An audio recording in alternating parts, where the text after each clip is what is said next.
Aledo, Texas, home to the premier high school football dynasty there is. 11 state championships, an all-time record. And the man who created the dynasty now has his name on the stadium.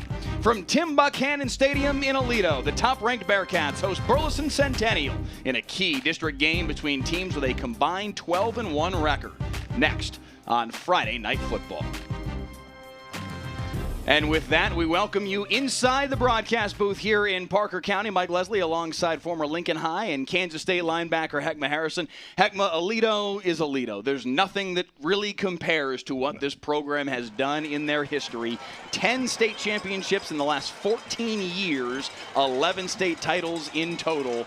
No one's ever done it at the level they have. No, this is a championship town. When you roll in, it's like signs everywhere that let you know that those 10 state titles live here in Aledo, Texas. I tell you what, man, when you're talking about the dynasties in Texas high school football, and man, we've seen a few, by the way, yes, Mike. We have. And this is as good as it gets when you're talking about Tim Buchanan Stadium and what they've and Steve Wood and what they've basically built here. Yeah. It's just championship on championship. Just when you think they've run out of a player, they bring in more. Oh, yeah. For every JoJo Earl, for every Chase McClellan, here comes the Hoss Haney. Yeah. So it's rather magnificent. But now begins year number one of the Robby Jones era. Yes. And it's not like Robby Jones is anything new here at Aledo. Was the offensive coordinator for the last 14 years for all 10 of those state championships in that 14-year span. Been here for 24 years, so he knows what it is to lead this program, and so far, so good. Yeah, there's no pressure on him. He's been a part of it, so he understands the foundation. Coaching for 24 years, offensive coordinator for 10 of those years as well. So he knows full well what the expectation is, and like you said, he's off to an undefeated start. So doesn't get any better than that. Tonight, they host a Burleson Centennial team. The Spartans are one of the challengers within District 3-5A Division I, a very good football team that went 12-2 a year ago, played Aledo twice. Let's show you some highlights from that second meeting, as the second meeting was a really good football game at the Star in Frisco, a state semifinal berth up for grabs, and Aledo came out hot in this one. Hawk Patrick Daniels taking the handoff here and capping off an early Aledo onslaught, 21-0 early second quarter. But Centennial responded. Philip Hamilton, the senior quarterback, with a 54-yard touchdown run here to make it 21-14 just before halftime. And then early in the third quarter, the Spartans would tie it up. The pitch here to Aiden Hicks, who is still a key piece on this year's team as well, carries it in for the game-tying touchdown, 21-all. Aledo, though, would find an answer on a 4th and 4 from the 28 in Centennial territory. Up top, Hoss Haney to Caden Finley for the touchdown, and Aledo would pull away for a 42-21 win. This is a new Spartans team this year. 11 new starters on the offensive side of the ball, 6 new starters defensively. So this is a new crop, but a talented crop just the same, and a team that wants to try and show that they belong on the field with Aledo once again. And that's what it's all about. When I asked Coach Geller, I said, look, you got to be tired of him. He laughed a little bit. He wouldn't entertain me on the question, but you got to know, even going back to last year, they got close, they tied it up, and then Aledo pulls away on that dynamic 4th and 4 play from Finley, from Haney. And look, here, excuse me, this is just one of those, it started to be this contest and battle between these two teams. You want to call it a rivalry. I think for Burleson, they just want to come close and measure themselves versus Aledo. It's not enough just to be in the park with them. Yeah. They want to beat them. Let's get to our players to watch for tonight, and for the Burleson Centennial Spartans, it is their quarterback / safety, Iverson Moore, a two-way starter, really good athlete, and runs their triple option well. This kid's going to take all the snaps on both sides. He is the Iron Man for them. They start and finish with him. They know that this guy is a really good athlete, but at the same time, they need him to perform tonight. Meanwhile, for Aledo, it is Hoss Haney, their senior quarterback. He's been a star all along. He's on his way to TCU next fall. He's got a mother and a father that both played sports at TCU themselves. He is excited to go to TCU, but he's got some unfinished business still here at Aledo. Kid is a dynamic quarterback, has an incredible arm, can make all the throws, but I tell you what, a dual threat also with what he does with his legs. Burleson Centennial hunting an upset here in Parker County tonight. The #1 ranked Bearcats playing host. Kickoff when we return on Friday Night Football.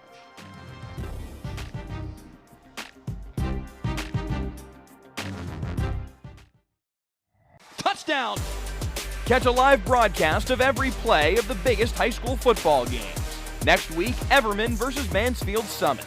Stream the broadcast free next Friday night at 7 on WFAA+.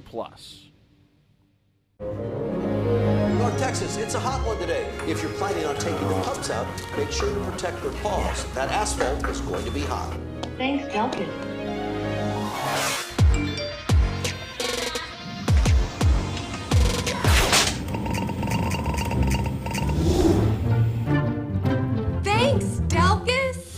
Possibly the most loved and hated man in North Texas. Whatever the weather brings, we bring the Delkus. WFAA has a legacy of changing the system. Most recently, we did a story on ankle monitors and how they don't work, and how criminals are committing crimes with ankle monitors. And yeah, there's legislative change coming. Our 2-year investigation caught the attention of state representatives. Now, it's a crime to cut off ankle monitors. I want people to see things that we need to hold people accountable for. Right now in Terrell and in Dallas, your heat index is 107. Everyone in McKinney is dead. It's hot in McKinney. We'll fix that probably. Possibly the most loved and hated man in North Texas. Whatever the weather brings, we bring the Delkus. WFAA Sports. To us, it's about so much more than a highlight, wins or losses. It's the heart that makes up the game, the triumph of human spirit, its agony and victory, diehards and day ones. It can divide or unify communities. We give you the stats but inspire you with the stories, the unpredictable, unforgettable, and incomparable. We bring it to you all because sports lives in all of us. From Buchanan Stadium in Aledo, the #1 Bearcats hosting Burleson Centennial on Friday Night Football. It will be Aledo ball to start tonight. Centennial won the toss and deferred, so they will kick it away. It'll be a touchback well over the head of Aledo's Avon Lawrence, who did have a kickoff return for a touchdown a week ago. Beg your pardon, that was against the Colony a couple weeks ago, but a very nice season for him returning kicks. He doesn't get a chance on this one, though, as Truett Bozier pounds it into the end zone. Touchback, and Aledo will start at their own 25-yard line. Hoss Haney, the starting quarterback, the 4-star prospect on his way to TCU. Joe Ryan Williams, the offensive coordinator, taking over for Robby Jones, who is now the head coach for the Aledo Bearcats.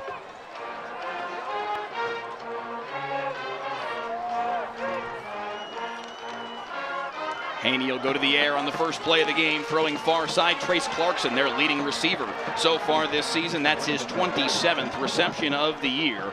Picks up 4 on the first play from scrimmage.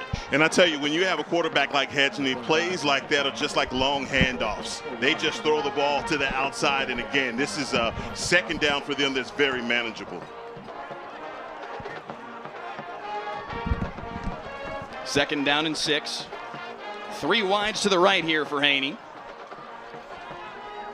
He'll keep it himself after faking the handoff to Guillory and gets swallowed up in the middle. Jack Long in there to help on the tackle. Messiah Ababio in the pile as well, and it'll be 3rd down and 6. No gain on the play. Now, how about that for the Centennial Spartans defense? This is where they know they're going to have to come to play and not give up anything on the ground. That's what they like to do. When they get Haney going in the passing game and also with the running game, I mean, it makes for a very long night, and that's how you lose games 63-14. 3rd down and 6. Again, 3 wides to the right here for Haney. Pressured, flushed forward in the pocket. He's going to try and beat a man to the corner, and he does, and he's got the 1st down. That is the danger with Hoss Haney. As good as he is heck of throwing the ball, he's got the speed to get outside. And that's what, I tell you, that's what has TCU just salivating, knowing that they have this kind of talent coming to Fort Worth. A guy, again, very dynamic with his arm, but what makes him even more dangerous is when a play breaks down, he can create with his legs. So 1st and 10 right at the 35-yard line. He got the first down just barely. He'll keep it himself again on this play, and blown up immediately is Hawk Patrick Daniels. Coming through to lay the wood was Iverson Moore. Wow. That's your quarterback hit like yes, that. It is. Okay, we're not worried about shoulders. We're not worried about fingers. We're coming up and we're being physical. We're reading the wide receiver screen and getting up there and blowing it up. That is a 6'1", 180-pound senior that started at safety a year ago for them. Did see some time at quarterback as well late in the year. Now taking over as the starting quarterback. Pressure off the edge for Haney. He does get the throw off, but just long beyond the reach of Caden Finley, and it's going to be 3rd down and long here. Talk about names and the amount of players that have come through this program. Finley, he's kin to somebody pretty big. Yes, indeed. Absolutely. Jermichael Finley from Green Bay. Absolutely. Yeah. I thought you were going to roll with it. I thought you were going to roll right into it. No, Jermichael Finley. And man, he's got a son that is growing and is going to be really big by the time he gets to his senior year. He's only a sophomore, and he's 6'1", 190. 3rd and 15. Pressure again on Haney. Over the middle, finds a man. Complete to Trace Clarkson. He's got the first down and then some into Spartan territory. That's what's got to be that's got to drive you crazy when you have Leidenberger, number 18, coming down on Haney, thinks he's going to get the sack, and at the last minute he releases the ball to a wide open receiver. Excellent work from Haney there. Hands off here for Guillory. Nothing doing, maybe a yard. Right to the 40-yard stripe, and it will be 2nd down and 9. But that's a 3rd and 15. Pressure on Haney, bearing down on him, and he's able to find a guy open downfield, his senior wide receiver, Trace Clarkson, and move the chains and bring the ball into Burleson Centennial territory. That's a big-time play from your senior quarterback. No, that is great, but I love the way the Spartans are playing in the middle. Number 26, Messiah Babio, doing a really good job in the center of that defense. Haney breaks a couple tackles this time. He's into the 2nd level. Haney breaking away. Hoss Haney with a 40-yard touchdown run to open the scoring tonight.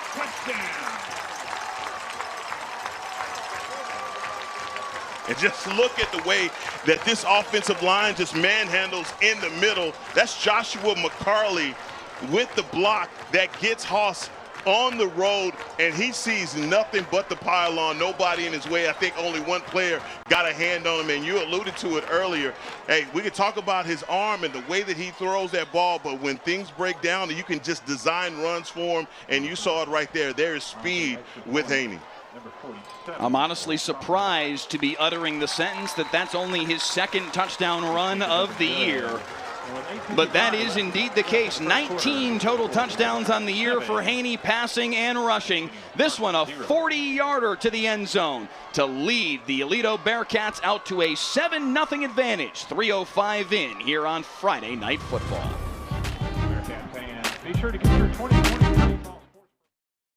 You need a team you can trust to prepare you for the day. We are making sure that you have all the information you need. Looking out for you. So we do have the heat advisory and the air quality alert in effect for today. Bold reporting. Reporting from Plano. Red flag warning in place. Dynamic coverage. Live from Addison. Original content. We are staying on top of this story, of course. Be safe out there on the roads. It's going to be a great time. I am up with Daybreak. What about you? Touchdown! Catch a live broadcast of every play of the biggest high school football games. Next week, Everman versus Mansfield Summit. Back in Aledo, a short kickoff up the right sideline. They're going to throw it back here on the kickoff return and try and create some havoc here. They nearly paid for it, but they ultimately don't get the payoff they're looking for. Damian Long was on the back end of that pitch across the field. Burleson Centennial coming with some trickery here right out the gates to try and make something happen as they pitched it back across the field from Damian Long. Aiden Hicks was the one who threw it to him. It bounced up to Long, Centennial very fortunate that that didn't go sideways. Hey, we talked with Coach Geller for about 35 minutes. I mean, I think he should have mentioned something about all hands on deck and whatever we need to do to win. They open up with the trick play. I've got a story for you on that front here in just a moment, but first Keyshawn Tucker up the right sideline and add a face mask, it looks like, on top of it as well. A big start for Keyshawn Tucker, the senior running back. And Coach Robby Jones, when we talked to him, what did he say? Keyshawn Tucker is the guy you have to worry about. He is so fast, elusive, but also very powerful in between the tackles. And you see him get to the outside, and that speed is on display immediately on the first play. Add the 15 more for the face mask penalty, too. And just like that, Burleson Centennial will be deep in Aledo territory. Ball spotted at the, still sorting it out, 24-yard line. Now they're backing it up again. They can't decide. Our officials are having some trouble with math. The 32-yard line is ultimately where they decide to put the football down. Our 7-man crew tonight, a Fort Worth football chapter officiating crew, led by Ryan Vance tonight, wearing the white hat. Motion man across the formation. They pitch it out near side for Hicks. Flags at the snap, and it looks like that's going to be an illegal shift or some sort of procedural penalty. Offense, number 2, 5-yard penalty, remains first down. So that's Jet Smith, one of their tight ends. They have an interesting, it's a triple option offense, a flex bone triple option offense that Burleson Centennial runs. They really only have one true wide receiver in Damian Long. They term Jet Smith a tight end, though you see him at the bottom of your frame right now in a traditional wide receiver looking position. Keelan Gregory and Darius Yanez both play the slot back position, as does Aiden Hicks. It's an awful lot going on, but Iverson Moore orchestrates it all, and he picks up those penalty yards and a little bit more to set up second down and 9. And Mike, the thing about that flex bone option, it's so hard to practice. It's hard to mimic. It's hard to be able to read your keys. It's one of those things that you don't really recognize until you see it live. Tonight, for the Bearcats on defense, they have to play alignment assignment football. Read your keys, trust it. Don't try and play hero ball, because the moment that you do, you're going to let open a big gaping hole and somebody's going to run behind you. Second down and 9 forthcoming.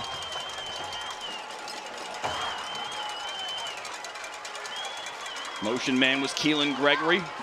Pitch out to the right side for Aiden Hicks. He will have just enough for the first down, a gain of 9. And you see everything being set up on that dive play. These old school used to call it the belly. You put the ball right there, run it through the A gap, and then the quarterback comes around and pitches at the last minute. Don't be surprised if Iverson Moore keeps that ball here in a minute, because again, he is just reading that defensive end. If he bites down, he pitches out. If he doesn't, he keeps it. So first and 10. Handoff up the middle this time goes for Keyshawn Tucker, and he bangs his way up the middle for 5. That's exactly what I was talking about that belly, that dive play. And what do? They put the ball right into his stomach and allow him to, pretty much bully his way up to make this a second and very manageable. We talked about the trickery that we saw on the opening kickoff, and I said to Kyle Geller pregame, I said, do you have any trickery kind of cooked up for tonight? And what are you thinking about maybe trying to catch him off guard? And he said, no, we've tried that before, and what we've learned is it just doesn't work. And this time, this one did not work at all for Iverson Moore. Strung out to the sideline and a big loss of yards. It's going to be 3rd down and 8, a loss of 3. Yeah, good job by your defense. That's Cooper Cohan on the outside, just staying in your lane, not trying to be too aggressive, but making sure that you get him on the outside. Your cornerbacks are going to have to also be very good tacklers as well, and you saw that from Chris Johnson. In fact, the loss of 5 where they officially spotted. It's going to be 3rd down and just a little more than 10 as that ball is behind the original line of scrimmage. So Moore is going to be in shotgun here. Hicks behind him. The pitch out to the right-hand side for Keelan Gregory. He's undercut after a gain of maybe just 2. and it's 4th down for the Spartans. Yeah, so far so good. Just look at the Bearcats right now on defense being in their lanes, and you don't see one guy trying to make a one-on-one tackle. They have a lot of guys out there in their lanes being sound, and again, getting a great stop, and it's going to bring up a big 4th down here early. So here comes Truett Bozier, the senior kicker. 2 for 2 on the year, a long of 30. This one would be 37 from the right hash. He's perfect on PATs this year, 19 for 19. Snap is a little high. They do get the hold down. Kick is off the upright and wide to the right. No good. An incredible effort from Bozier to be able to get this kick off, but the high snap disrupted the timing just enough, and he missed it just barely. Yeah, and sometimes it's just those very small things when it comes down to kicking a field goal, the rhythm thrown off, like you said, by that high snap. But good job of being able to get it down for the kick to be able to even be made. I invite you to make your game experience complete with some great food and refreshing beverage from the concession stand. That's Iverson Moore, their senior quarterback that is also their holder on PATs and field goals. Did a nice job to get the high snap down, but it did just enough disrupt the timing. Quick throw near side as Aledo takes back over 1st and 10. Hawk Patrick Daniels breaks a tackle, and Daniels is loose. Up the near sideline and into Spartan territory in a play. Man, just how about the speed right there? Just something simple, but when you have playmakers like that, Hawk Patrick Daniels, again, out in the flat, they're blocking up the field, but he splits 2 defenders, and how about this? I'm going to walk the chalk for another 20 yards. Handoff goes to Guillory here on 1st and 10, and he pushes the pile forward for a gain of 9. Aledo was back to the line of scrimmage quickly on that one. Gain of 9 yards on the carry. And when you have a quarterback like Haney, there's so many things that you can do. He's so comfortable in this offense and the way that he deals. I mean, he's gotten to the point as a play caller, and just general of the offense, just tinkering with the cadence, getting guys to jump off sides, going fast, going slow. Man, that's a great accent piece to have. 2nd down and a yard, ball at the 38-yard line. Haney's going to keep it himself up the middle, and that'll be just enough to move the chains. Falls forward to the 35. Let us know in the YouTube comments where you're tuning in from tonight, and if you've got a favorite player on either one of these teams. If you're a grandparent or an aunt or an uncle tuning in from across the country, let us know who your favorite player is for either Aledo or Burleson Centennial. Kara Gafford says that she's watching from Springtown, says go Aledo. Brendan says he's watching from Fort Worth, says he's rooting for Aledo. And the boss Haas, as in Haney, about to take the snap here at a shotgun. 1st and 10, straight drop here for Haney. Looking deep up the left side, single coverage, has a man, overshot Caden Finley. There in coverage was the senior Jacob Hernandez. And don't miss many of these, but this pass from Haney just a little outside of the reach there for Caden Finley. So 2nd and 10 now here for Aledo. Finley has been battling injury this season. Robby Jones said he's done a lot of growing in the offseason. He said he thinks that may be part of what's happening and why he's had the injury concerns that he's had. Nice tackle. Swarmed under was Ray Guillory. And that's Brandon Sexton, number 22, just stringing that play out. And again, you look at the Spartans' defense, they're not bad either on the defensive side. They got a bunch of guys that hunt and get to the ball. So loving the intensity that they are coming out with. But, man, they have an opponent in front of them that's testing them on every level. 3rd down and 11 here. We've seen Aledo already convert on a 3rd and 15. Haney rolling near side. Time. Fires downfield, finds Hawk Patrick Daniels, who stays in bounds for a moment. Enough to move the sticks, though. Another 1st down for the Bearcats. And I think on the side they have a Britton Harding. He is keeping his eyes on Haas Haney, but Haas, recognizing that, get the ball out to Hawk in the flat. Man, that's just great work right there for your quarterback. Handoff Guillory trying to break to the outside, gets the corner. Guillory up the right sideline, bumped out of bounds. They're going to mark him out at the 8. Enough for a first down, 1st and goal for Aledo. And how about this? Look at the strong run right here. You try and bump him and knock him out of bounds, but he's just so strong, man. He was one step away from taking that to the house. Terry Burleson says he's watching from North Carolina. Ryan Bewley says he's watching from Titletown, Texas, right here in Aledo. Kay Coney says she's watching from Arlington, Texas tonight, cheering for Damian Long. 1st and goal, handoff, Guillory up the middle, plunges forward for about 2.5. Drew Tommy says watching his grandson from Detroit. Drew, we appreciate you tuning in tonight. Gain of 2 yards on the play. And that's a 2nd and goal for the Bearcats from the Spartan 6-yard line.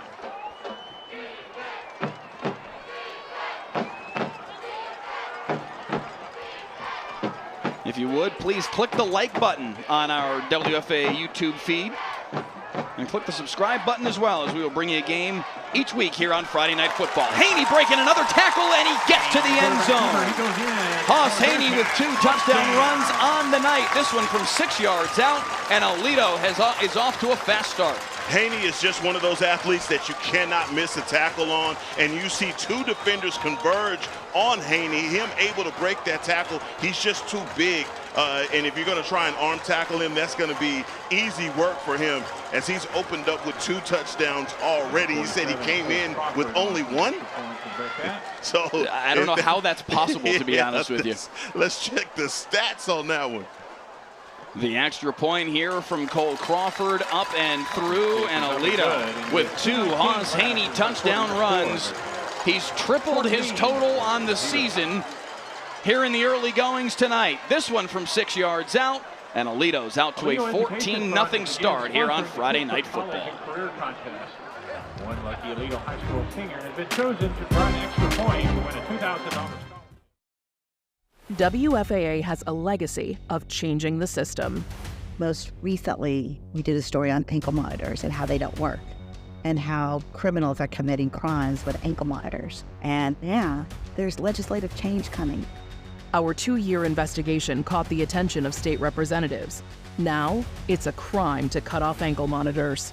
I want people to see things that we need to hold people accountable for.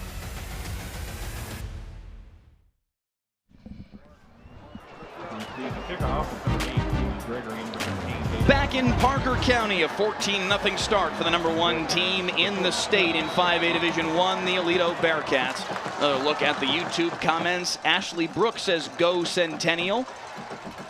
Derek Brown says number 13, Damian Long, is his favorite player as well. Another short kickoff here, fielded at the 23-yard line. No trickery this time. Ball came out. Aledo says they've got it. Officials still yet to make a signal. Bearcat football.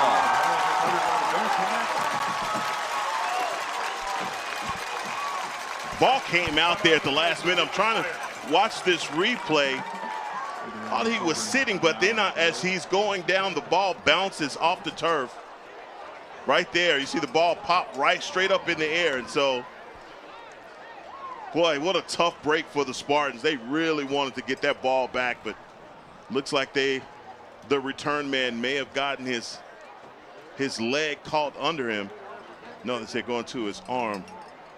Yeah, it does look like they may be looking at the right arm of, I believe that's Jacob Hernandez, that is encircled by the Burleson Centennial athletic training staff, Nora Leon, Chance Buckner.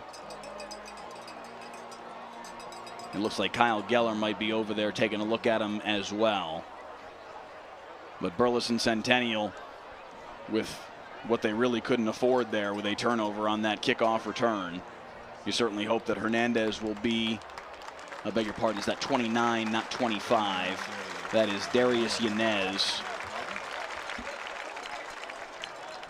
Yanez, one of their key players, especially on the offensive side of the ball, one of their starting slot backs. 5'7" and 160 pounds. Certainly on the smaller side, but a good football player, and you hope that we'll see him back on the field at some point this evening. Meanwhile, Burleson Centennial's defense now, Heckma, put in a very difficult spot. No, they really are, and I think they're reeling from that last possession. Didn't know where the ball was going. You had direction, misdirection going all kind of different ways. One part of the defense going in a different angle. So right now, as they were trying to circle the wagons. Haney pressured, fires downfield, trouble. Incomplete. That fell short of Ray Guillory. Pressure there from Aiden Hicks coming screaming off the edge. Yeah, and Aiden Hicks has got to ask himself, what do I got to do to get a sack? There will be a hold against the Aledo offense, so that's going to dock him 10 yards here and make Centennial's task of getting a crucial stop here at least a measure easier, as now Aledo's going to have to go 20 yards to pick up a first down. Ball spotted now at the 44. Yeah, for any team that's going to beat the Bearcats, it's going to start with getting pressure on Haney. You cannot let him be comfortable, or else he'll just rip you apart. 1st and 20. Handoff, Guillory cuts up field. Lassoed at the line of scrimmage. He does break through a little bit, but only for maybe a gain of a yard. First on the scene was Omar Koliat. I think this is a better stance right now if you're the Spartans defense. The whole thing is that their secondary, man, they just got to play so much better. They know that that deep threat, that deep ball is coming. Haney can't wait to air it out, and one of his favorite targets is still out there. You have a guy, number 11, Trace Clarkson, is a big target for Haney. 2nd down and 19 now. Haney, quick throw near side. Hawk Patrick Daniels has got some space. Nice work on the near side by Cole Confessori to kind of catch him. Confessori ripped the ball out, but they're saying long after the play had come to an end. But that's textbook. Look at Confessori take on the block right there against Trace Clarkson.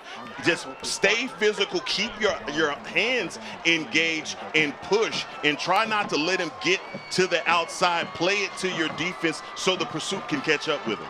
That was teach tape from the senior quarter, Confessori.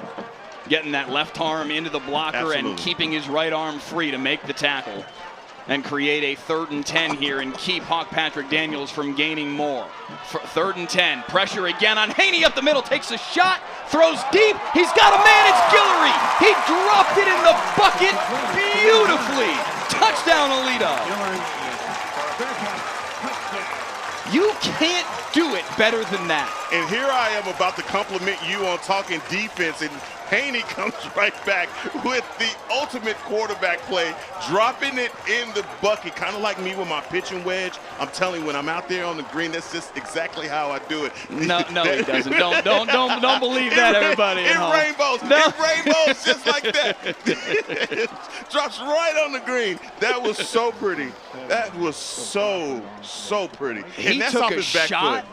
He took a shot and stepped into that and just dropped it in the bucket beautifully to Ray Guillory, and Aledo off to a 21-0 start on Burleson Centennial. One more look at this one. A thing of beauty from Hoss Haney. The best quarterback in Texas? Maybe. Right here on Friday Night Football.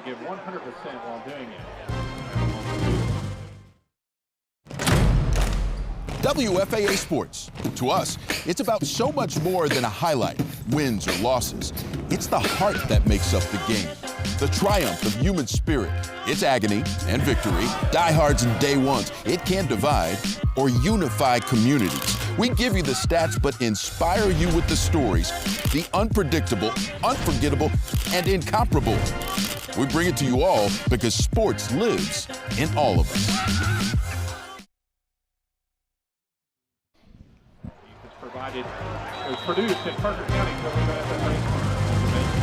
As we bring you back here in Parker County, late first quarter, a 21-0 start for Hoss Haney and the Aledo Bearcats. Another short kickoff up the right sideline, fielded at the 24-yard line, busting through and pushing forward to the 39. And you see everybody for the Bearcats. What are they doing? They're staying in their lanes. They're looking for whatever they're going to do. Because the first play, they take the kickoff and they throw it across the field. So at this point, all bets are off. You have to stay assignment sound. So we showed the highlights, Heckma Harrison, off the top of the broadcast from last year's regional final matchup between these two teams. Aledo jumping out to a 21-0 lead. In that game, it was very early on in the second quarter. Tonight here late in the first quarter. And then Burleson Centennial was able to pick their way back into the football game, tied it at 21 early on in the third. Now the Spartans are going to have to do the same once again. Iverson Moore gets hit hard as he carries for 4 on the first play of the series here for the Spartans. Yeah, this is just one of those teams that you come up against in district that you know every time we get together, you just got to snap that chin strap because it's going to be a 4-quarter football game. Aledo doesn't have this reputation as a dynasty for nothing. They are hard-hitting on offense and on defense. That's the end of quarter number 1. Burleson Centennial in a hole, needing to find a comeback again against the number 1 Aledo Bearcats here on Friday Night Football. Touchdown! Catch a live broadcast of every play of the biggest high school football games. Next week, Everman versus Mansfield Summit. Stream the broadcast free next Friday night at 7 on WFAA+. North Texas, it's a hot one today. If you're planning on taking the pumps out, make sure to protect your paws. That asphalt is going to be hot. Thanks, Delkin.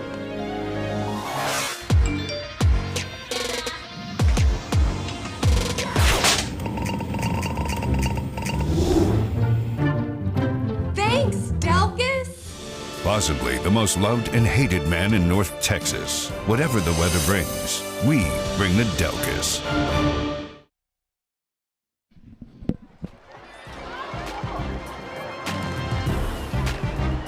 Back at Tim Buchanan Stadium in Aledo, the newly minted name of the stadium, formerly Bearcat Stadium, but properly named in honor of the 8-time state champion head coach. Handoff up the middle and breaking into the secondary is Keyshawn Tucker. Right up the middle and into Aledo territory at the 35. You need more of that. You need more of that. And I think Keyshawn Tucker, when you see him get out into open field, his explosiveness, and man, he seems like he is just one away from taking a big run to the house.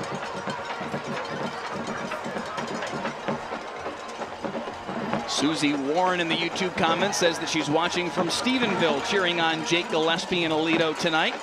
Gillespie, the senior strong safety.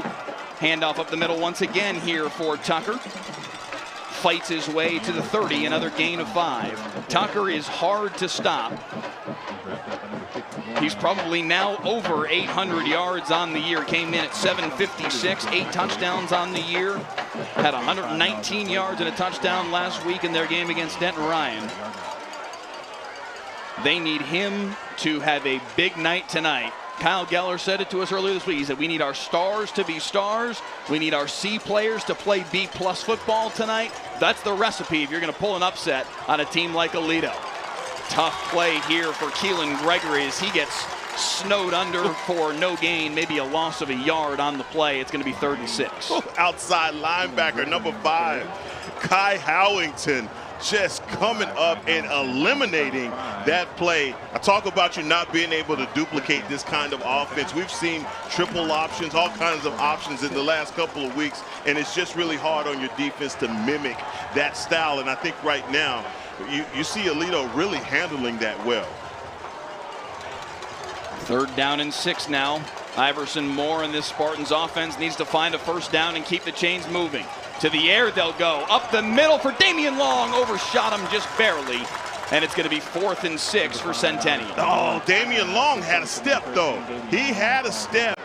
And just Iverson Moore, I think sometimes when you're a running quarterback, your eyes light up like salsa, and you just try and get it in there as quick as you possibly can.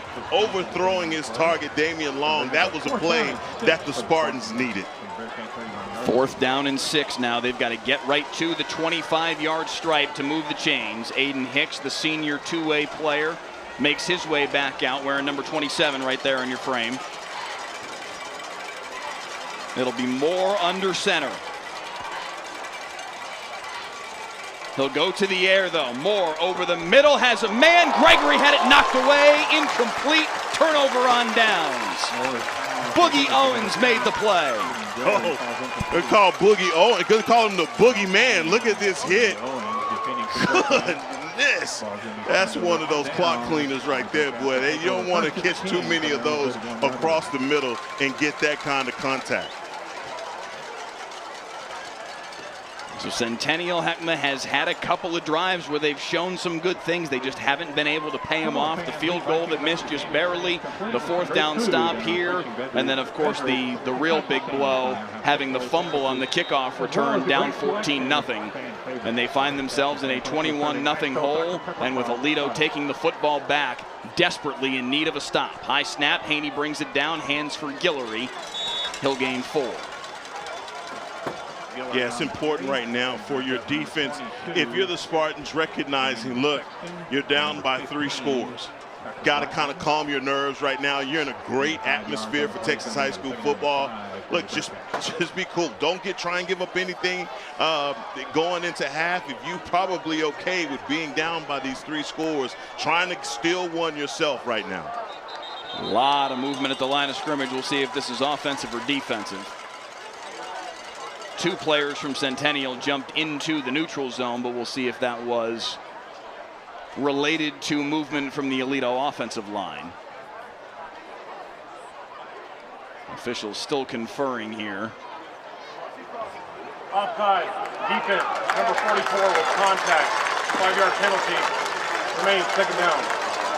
So the penalty goes against Centennial. It'll set up second down and a yard. A couple more YouTube comments. I saw one from KG5IE says that they're watching on WFA Plus, but also commenting on the YouTube feed. We appreciate your dual viewership tonight. That's fantastic. About. Thank you. Rossi Tolentino says, go Aledo. M. Wand 11 says, watching from Tubac, Arizona. Glenn Killian says he's watching from Conroe tonight. Says it looks like Aledo's doing that thing they do. So far, yes, indeed. Haney, puff, winding up and firing deep. Overshoots his man. He was looking for Trace Clarkson. And that's just one. He guns it, but does have a wide open receiver. Right now, I tell you, these receivers are putting in a lot of work on the back end from the view that we have right now. He's looking at a couple of wide open receivers. Just got to make sure that he gets the ball in there. Got to give the Spartans credit, though. They are getting pressure in his face. Third down and a yard. They've got to get to the 41 to move the sticks. They'll do that and then some here with the handoff to Guillory, who makes a nice cut inside, stays on his feet to the 42-yard line into Spartan territory. Another first down for Aledo. Chupa the hairball says go Aledo. Michael Long says he's watching from Silver Spring, Maryland, cheering for Damian Long. Jennifer Purty says watching from Burleson, hoping that we're going to show the band performance at halftime. We will indeed. And a matter of fact, we need to hit one of those here in just a moment. First down and 10 for Aledo at the 43. Play action fake from Haney. Looking deep once again, winds up and fires, end zone for Clarkson, jump ball, and Clarkson went up over top and hauled it in. Trace Clarkson with a sensational catch on a 43-yard ball from Haney. Hoss Haney has all day. He's just surveying the field, and he sees his number 1 target, the 6'3", 180-pounder, and he's really nice about it. I know these wide receivers in 707, they do the head tap, or they put their hand down to the ground and say, hey, you're too small, little guy. So that's good sportsmanship right there from Trace Clarkson, but what a heck of a catch. Extra point is up and through, and it's 28-0. Aledo with an onslaught here in the first 16 minutes of this football game. Aledo Education Fund is again sponsoring the. Just what a throw, man. Just what a throw. And all day, and that's just great concentration and tracking right there from number 11. Trace goes up and grabs it. His 6th touchdown reception of the year. Stay tuned for the Friday Night Football halftime show, sponsored by Golden Chick. Golden Chick is the perfect post-game destination. Come in and see why we say it's one taste, and you're golden at Golden Chick. And we will indeed have the performance from both of the bands at halftime. The Burleson Centennial Spartan Regiment under the direction of Brent Smith, and the Aledo High School Bearcat Regiment Marching Band under the direction of Joey Paul. That's all coming your way in 8 minutes and 24 seconds worth of game time here on Friday Night Football. Mark Alonso says, wow, looks like it's going to be the Aledo Festival tonight. Terry Burleson says, what a quarterback. Yes, indeed. Hoss Haney is amazing. The real deal. Capital T, capital R, capital D, the real deal. He is that. He is. I mean, just the velocity on that pass. And again, Trace Clarkson going up and getting it at his highest point. Nothing you can do about that, man. Just look at the time that he has. That offensive line just doing all the work up front, but this ball is perfect. That's an 11-on-11 crime being committed right there in the Aledo end zone. Brenton Harden in coverage. Trace Clarkson with a terrific grab, going up high to haul it in. Burleson Centennial needs a 8-minute and 23-second touchdown drive right here to eat up some clock and get some points on the board. 1st and 10 from their own 25. No, absolutely. They would want to take every second off of this clock and not give the ball back to Hoss. Keelan Gregory takes the pitch and spins his way forward for a gain of 2. I think we talked about this a little bit last week. When you have a team that is primarily a running team and you get behind like this, you have to go into other aspects of your offense that you're not very comfortable with. And so right now, just continuing to run the ball really plays into the Bearcats' plans because they have 4 scores on you. 2nd down and 8 here as we are under 8 minutes to play in quarter number 2. Gregory, the motion man. Moore is going to keep it himself. Pitches wide for Aiden Hicks. Hicks hopping his way through the hole and falls forward to the 36-yard line for a 1st down for Burleson Centennial. And this Burleson team, they come in only losing a game. And last week versus Denton Ryan, man, just a tough matchup for them. And talking to Coach Geller, he said it candidly. He's like, look, we're disappointed, but being disappointed about losing to Denton Ryan really isn't a bad thing around here. This shows you how far we've come when we're sitting around here hanging our heads about losing to Ryan. Handoff up the middle here for Keyshawn Tucker. Really strong run through 3 Bearcats to pick up 7 on the play. And that is indicative of the way that they have climbed through the last couple of years to become one of the top teams in the DFW Metroplex. When you look at it in a larger lens, 12-2 a year ago, they beat Denton Ryan last year, and that was really the game where they kind of put themselves on the map statewide. Everybody went, oh wow, Burleson Centennial beat Denton Ryan. Well, what's happening here? What do the Spartans have working? And their performance in the playoffs against Aledo was also very impressive. Hicks with the carry here to the outside into Aledo territory. There is a flag down, though, right at the 1st down marker on the far sideline. Well, I think they're going to get him for a hold by getting him out on the outside, and that's exactly what it is. Looked like a great play design except for the holding. Offense, number 8. 10-yard penalty from the spot of the foul. Good play, 2nd down. Ryan Vance, our referee tonight, communicating the foul on Keelan Gregory. Based on where the flag dropped, I think they're going to end up having the ball directly back at the original line of scrimmage. That is indeed the case, right at the 36-yard line, and it will be 2nd down and 10. And when you run this kind of offense, it really does put a lot of pressure on your blockers on the outside. They have to seal that defender and not let him get back outside, and they get Keelan Gregory for the hold. 2nd and 10. They've got to get to the 46 for a 1st down. Moore will go to the air again. Fires right side, incomplete. Damian Long wasn't quite out of his break when that ball came humming his way. Chris Johnson there in coverage. And Chris Johnson is an Arizona State commit.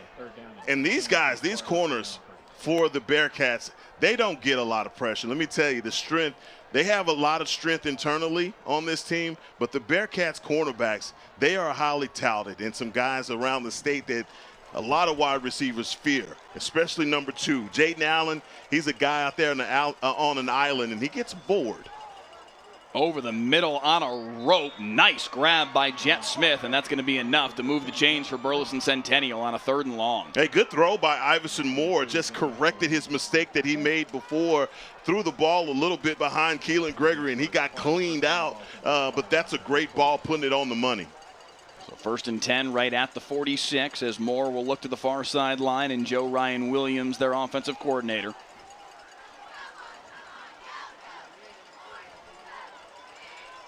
Past the midway point here of quarter number 2. Keyshawn Tucker broke a tackle at the line of scrimmage. Kid runs hard. A gain of 7 on the play. Yeah, they have him listed at 185 pounds. He just has a stronger base than that. Kid looks like he weighs a little bit more than that, but it's just a tough runner. Just not a guy that you can bring down with the first initial contact. He's going to continue to drive his legs, and he moves the pile, and there are Bearcats on his back. He won't be denied. So bringing up a 2nd and short, I think you asked for an 8-minute drive. You may get your wish here. They are kind of making that type of march right now. Already more than 3 minutes off the clock as Iverson Moore will keep it himself and fall forward. That looks like it will be enough to move the chains with another Burleson Centennial 1st down. Luann Waters says exciting game, cheering for the Bearcats from Aledo.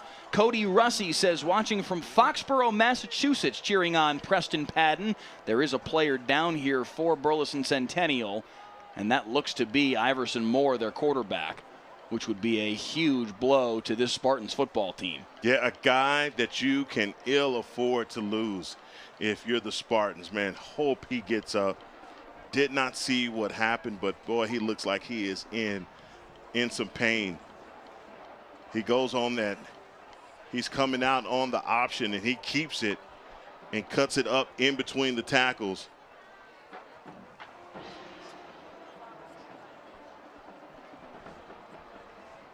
Nora Leon, Chance Buckner, the athletic training staff for Burleson Centennial, tending to Iverson Moore right now.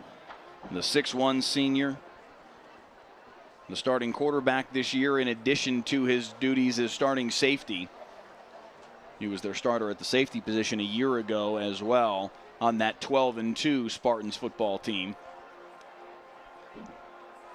Guy that Coach Geller says takes all of the snaps. This kid never comes off of the field.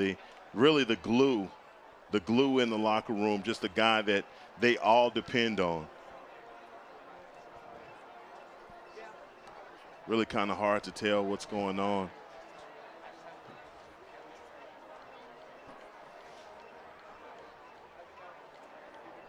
It appears that they are waving over perhaps the Aledo athletic training staff as well now.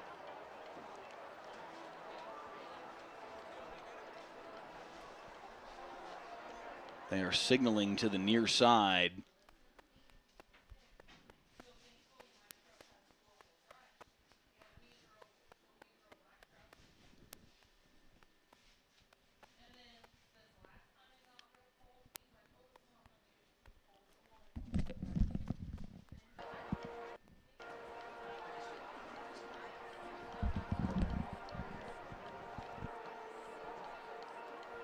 Iverson Moore, the senior quarterback, with trainers from both teams now encircling him. Kyle Geller and his coaching staff looking on as well. Well, I saw them patting their head. I don't know if it, again, this may be something that's going on with his neck. He did initially try to get up. Don't see anyone coming onto the field. They do have now, at every high school football game, they have medical staff on hand, paramedics on hand, and they do have that crew running onto the field now. I believe that was who they were signaling to, and they are about to wheel a stretcher out onto the field here at Buchanan Stadium.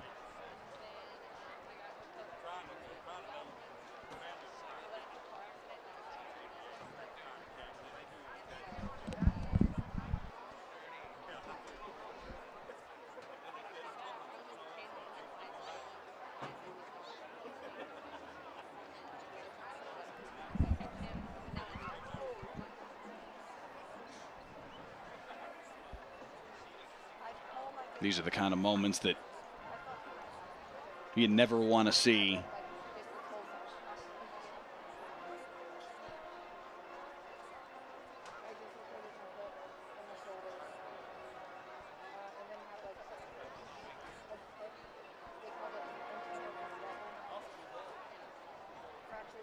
We should mention we've seen Iverson Moore moving his legs and his hands quite a bit here in the last several minutes. So that, at least, if there was anybody thinking along those lines, we have seen movement of his extremities, quite a bit of movement.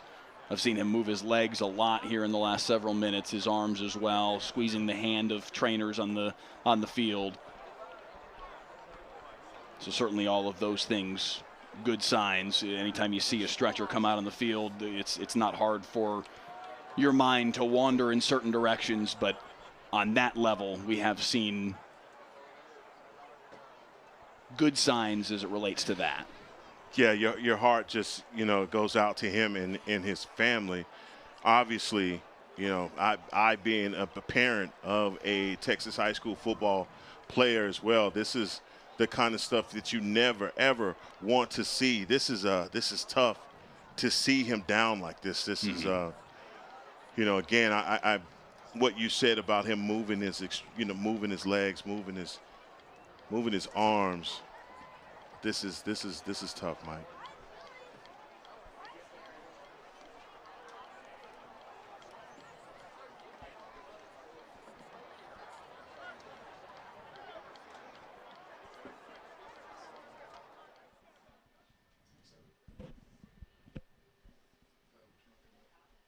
Burleson Centennial just had their team huddled up, talking to one another, and just some words of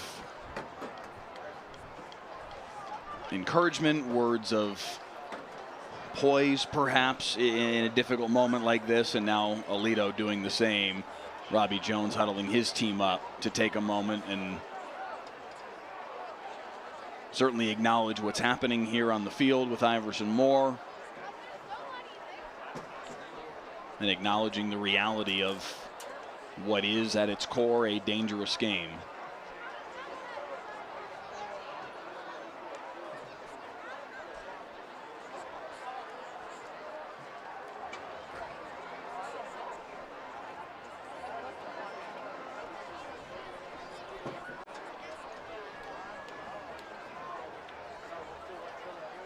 Again, if you're just joining us, Iverson Moore, the starting senior quarterback for the Burleson Centennial Spartans, on a carry just a few moments ago, came to the ground and stayed on the ground. Again, we have seen him move his legs quite a bit. We've seen him move his arms, but they are, out of an abundance of caution, bringing the stretcher out and the paramedics out to take care of this senior quarterback, Iverson Moore.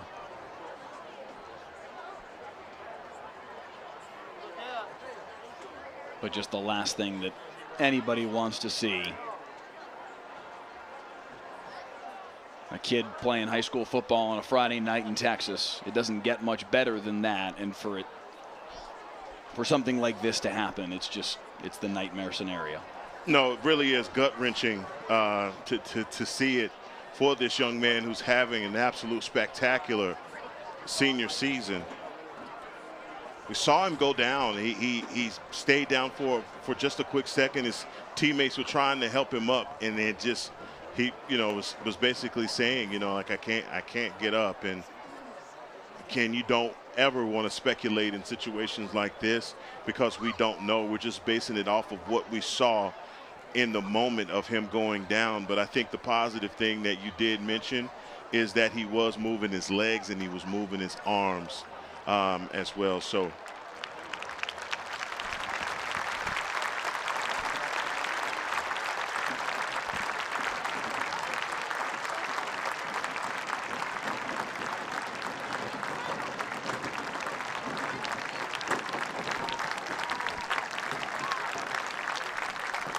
he gives a thumbs up, and that's good. I always ask you to do that is for your parents and anybody else that's watching, just to say, hey, I'm good. that is the universal sign for any football player to just let your fan base, let your family know that you're okay, because this is not the way you want to see any of your teammate go off the field, because we still have a first half and to 5 minutes of the first half to play, and 2 more quarters. Iverson Moore, the thumbs up, certainly a great sign. Another look at the play here. Nothing about it looked terribly concerning at the moment, but you saw him right there grab for his head. And he did himself start to get up, like you said, Heckma, and then laid back down. He knew something wasn't quite right.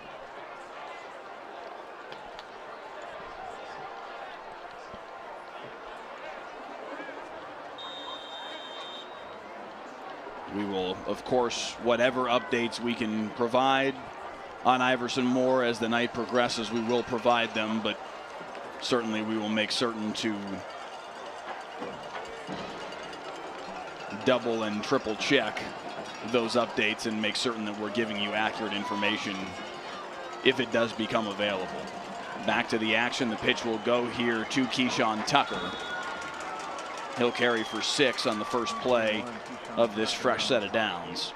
And they now have Cesar Beltran is in for Iverson Moore, junior quarterback. Yeah, he is their backup. 5'6", 165 pounds, a diminutive kid. He takes over the offense now, this flex bone triple option that Centennial runs, as they now face a 2nd down and 4.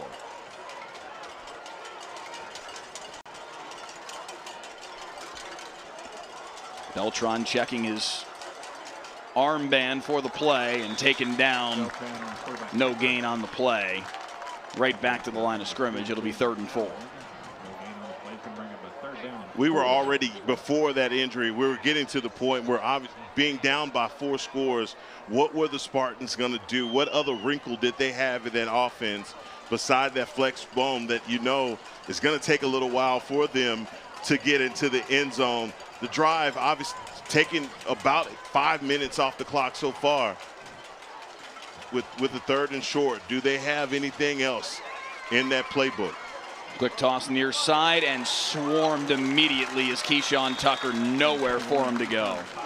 And what you're seeing right now, Mike, is the threat of Iverson Moore, a quarterback that that you can't relax against. He's just as much of a runner as Keyshawn Tucker. Now that threat is gone, you could close in.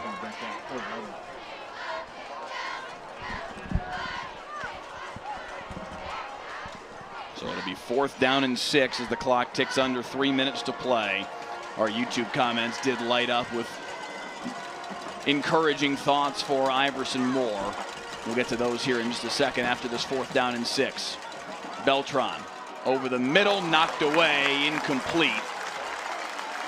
Another turnover on downs created by this Aledo defense, and they'll take over with 2:41 left here in the 2nd quarter. M. Wand 11 says prayers for the Burleson Centennial player Iverson Moore. Terry Burleson says praying for this young man and his family. Gamer and baller with prayer emojis for Iverson Moore as well. Certainly hoping for good news as it relates to the senior quarterback and starting safety as well, who went down just a few minutes ago. Again, we will keep you updated with whatever information we are able to come across. Bruce Gray says last time from Pauley, South Island, South Carolina, says praying for Iverson Moore as well, as Guillory takes the ball here on 1st and 10 and picks up 4. And right back to it is Hoss Haney here with 2 minutes left in this first half. He's still airing it out, stretching this Spartan defense out on the edges.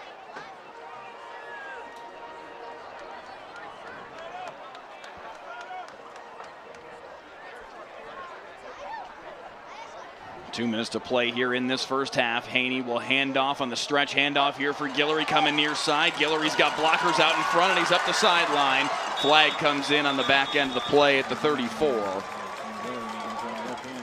I think they may have caught Caden Finley on a hold, just trying to stay on the block as long as he could to get Guillory out. Holding. Offense. Number 18. Taking our penalty for the spot of the foul. Now for a first down. Sure enough, the hold on Caden Finley, as you said, it was a good ways down the field, so it will be a fresh 1st and 10 for Aledo, but instead of inside the 30-yard line with the penalty happening at the 35, ball comes back to the 45. 1st and 10 from there for Hoss Haney and company. Handoff for Hawk Patrick Daniels. He has got some serious speed. Gets to the outside, dragged down from behind by Brandon Sexton. And I tell you what, Patrick Daniels seems like he's running at full speed as soon as he gets the ball. I mean, he's not one of those, I got to build up to get to where I'm going. He is full speed immediately. And you just got to figure out a way to contain a guy as fast as he is. 2nd down and 3 here for Haney. Hawk Patrick Daniels, the motion man. Play action fake. Haney scanning over the middle, finds a man complete. Caden Finley spinning down on his rear end with the 1st down reception. And Haney, he's just moving the pocket. Look at him getting out and throwing the ball. That's a great pickup there for number 18, Caden Finley. Stay tuned for the Friday Night Football halftime show sponsored by Golden Chick. Golden Chick is the perfect post-game destination. Come in and see why we say it's one taste and you're golden at Golden Chick. And again, it will be the Burleson Centennial Spartan Regiment taking the field first. Brent Smith, their band director. And after that, the Aledo High School Bearcat Regiment Marching Band under the direction of Joey Paul. That and more coming your way at halftime here from Parker County. Tim Buckhannon Stadium, the site tonight. Newly named just this past off season. Tim Buckhannon and Steve Wood retiring after last season. 11 state championships under the tutelage of those two men. Buckhannon started the program and built it into what it is. Won that first state championship all the way back in 1998, and then 10 in the last 14 years. Steve Wood with 3 of those in the middle when initially Buckhannon retired, became the athletic director. Then they flip-flopped after a couple of years after Steve Wood got 3 state championships to his name. And Buckhannon came back, and Steve Wood became the athletic director. Now both men have retired after remarkable careers, legendary careers. They built the preeminent dynasty in all of Texas high school football, and deservedly, their names are on 2 buildings here at Aledo High School. Buckhannon's on the building here that we are playing this football game in, Tim Buckhannon Stadium, and the Steve Wood complex just to our right, the field house adjacent to the stadium. As Haney hits Trace Clarkson here right in front of our camera. Good work from Graham Rayner down on the sideline. Sets up 2nd down and 10, earning back the penalty yards. And the Bearcats just in their 2-minute offense, still generating and working their way up the field with those types of throws. Everything to the sideline, and now taking it across the middle of the field. Dart from Hoss Haney over the middle for Hawk Patrick Daniels, and Aledo adds another one.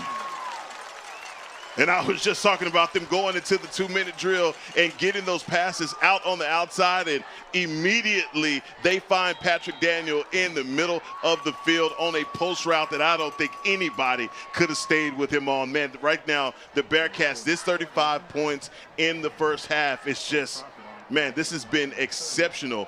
And the teaching tape is on right now because class is in session.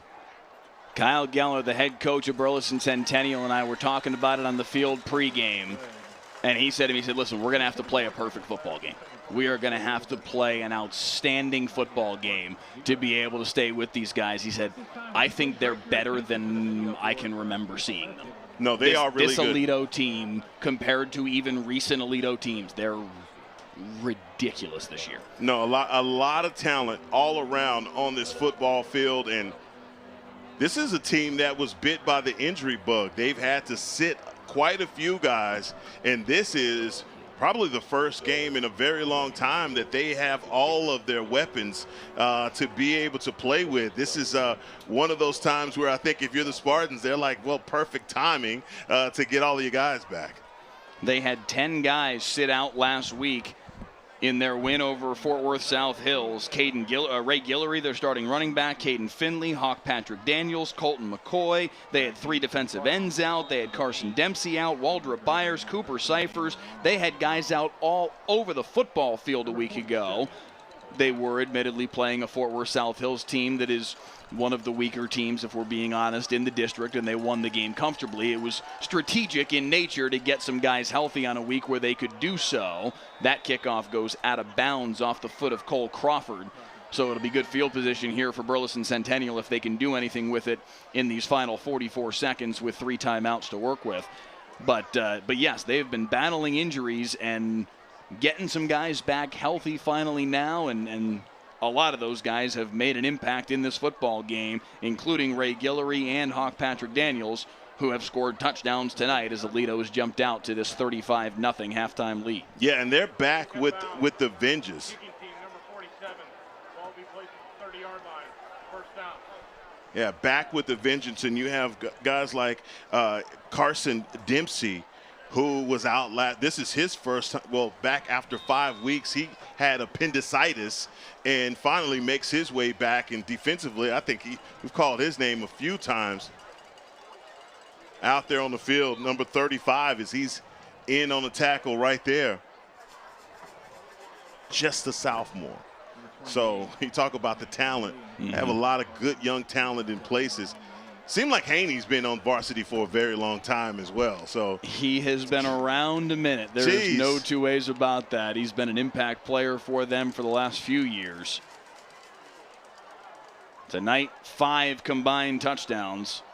2 on the ground to open the scoring, 3 touchdown passes since then to lead his team to this 35-0 lead as we tick down the final few seconds of the second quarter. A clinic tonight through 24 minutes from the number 1 team in the state in 5A Division I. Aledo might be the best Aledo we've seen in some time. 35-0. They lead Burleson Centennial at halftime.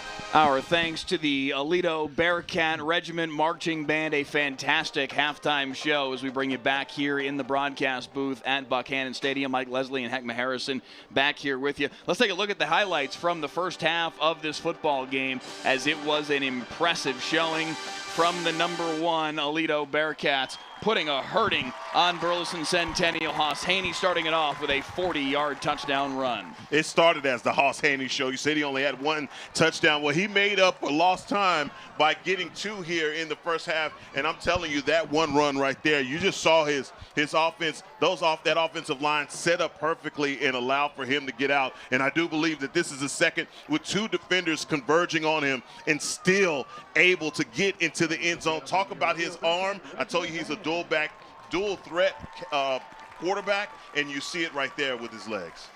He came in with just 1 rushing touchdown on the year. Now he's got 3 after those 2. Then he went to the air with a defender right in his face, dropped it in the bucket perfectly.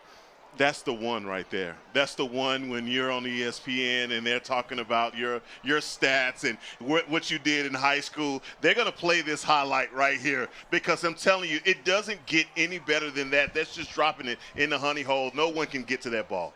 And Haney wasn't done. This ball to Trace Clarkson was good. The catch, Heckma, was even better. No, that's like, I mean, I'm telling you, making easy work. Trace Clarkson right there for all you wide receivers out there watching it. This is how you track the ball and go up, and you use your size, 6'3", 190 pounds, and he used all of it to track this ball, high point it, bring it down, and, man, just made it look easy. That's getting mossed. That is a moss job from Trace Clarkson and this right over the middle. Hawk Patrick Daniels using his speed and breaking away over the middle. 35-0, the halftime advantage for the Aledo Bearcats. Yeah, 44 seconds. I thought that they were in more of a 2-minute drill, just trying to get things to happen on the outside, but as soon as we turn our eyes, Hawk Patrick Daniels makes his way on the post route and he scores. So a very, very impressive showing from the Aledo Bearcats to lead this game 35-0 at halftime. It will be Burleson Centennial football to start the second half. And we did ask for an update on Iverson Moore, the quarterback from Burleson Centennial, who went down in the first half. Did have to be taken off via a stretcher. There is no update at this point. The assistant coaches that we spoke with didn't have any new information. We'll certainly keep our ears to the ground on that to see if we can find any information between now and the conclusion of our broadcast, but certainly our thoughts and prayers with Iverson Moore and his family right now. Seeing a player go down in a situation like that is the last thing anybody wants to see. And really the air left the building for that whole side of the ball for the Spartans. So not surprising to see them perform the way that they did at the end of the half, but they still have an entire half to play. So I'm sure they're going to play this out for their teammate. They do have the football to start the second half, and we've seen this team just 10 months ago in the playoff game. They were down 21-0 in that game, not 35-0, but came all the way back and tied that football game at 21, and really an impressive showing from Kyle Geller's football team. A bigger hole for them to climb out of today for sure, but they need to get something rolling here on this first possession of the second half. Mike, easier said than done. Yeah, It really no is, doubt. Especially when you're going up against a Bearcat squad that look like they're clicking on all cylinders. Hoss Haney's not missing right now, and he's putting on a show out here in front of a home crowd, and this guy is just doing it all. I mean, look, for the Spartans, they want to come away, they want to have their pride intact, but when you're going up against a Bearcat squad that they graduated a lot of players, but they look even better than they have in their past years, this is really scary right now. This Aledo football team, Kyle Geller said it to us, the head coach of Burleson Centennial, said it to me on the field pregame. He said, this is as good a team as we have seen at Aledo in several years. Ready for kickoff here at Bearcat Stadium. Let's bring you down to the field level and wrap up our halftime show. Thanks for watching the Friday Night Football Halftime Show, sponsored by Golden Chick. And on the kickoff return, it is Burleson Centennial from their own 2-yard line out to the 23-24. Backing his way for a couple more yards is a Spartan, and it will be 1st and 10 at that 24-yard line for Kyle Geller's football team. Again, their quarterback, Iverson Moore, went down there in the first half. Had to be taken off via a stretcher, and Cesar Beltran is taking over as their quarterback here. 5'6", 165 pounds, the junior, with a tall task in front of him, Heckma trying to initiate a comeback against Aledo. Yeah, stepping into a situation, obviously, as a quarterback, and you pretty much thought that Iverson Moore, that their Iron Man, Mr. Do-It-All for them, plays on offense and on defense. This isn't the action that he thought he would be stepping into, but boy, has he got some a tall order in front of him. Keyshawn Tucker takes the handoff on the dive up the middle on the first play of this second half and picks up 3 on the play. I think for this offensive line, though, for the Spartans, they're really going to have to pick up the slack. They're going to have to, because I think up front, if you look in the trenches, the Bearcats have really been dominating on both ends, offensively and defensively. They've just dominated the line of scrimmage. Right now, the Bearcats' defensive line is so tough at the point of attack, and just rendering this option offense pretty much null and void. Really nice work by Davon Keys up the middle linebacker to throw Keyshawn Tucker backward, maybe a gain of a yard ultimately on the play, but it's going to be 3rd down and 6 here for Burleson Centennial. Again, a 1-yarder play is going to bring in a 3rd down and 6 for the Spartans.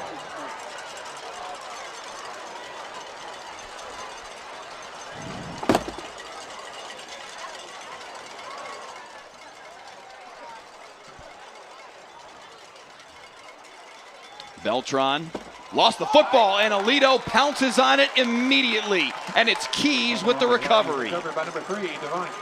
Boy, Keys is right there in the middle of things, and as soon as that ball comes out, Keys is like that mine and dives on top of it. Another one of those defenders that they've gotten back. Keys, man, the leader, one of the leaders, and man, his coach talks so highly of him, of just being one of those guys that in the summertime, he's the ultimate leader, a guy that is a captain on this team, and just good things happen for the senior. 6'1", 215 pounds, and man, is he a ball-hawking linebacker.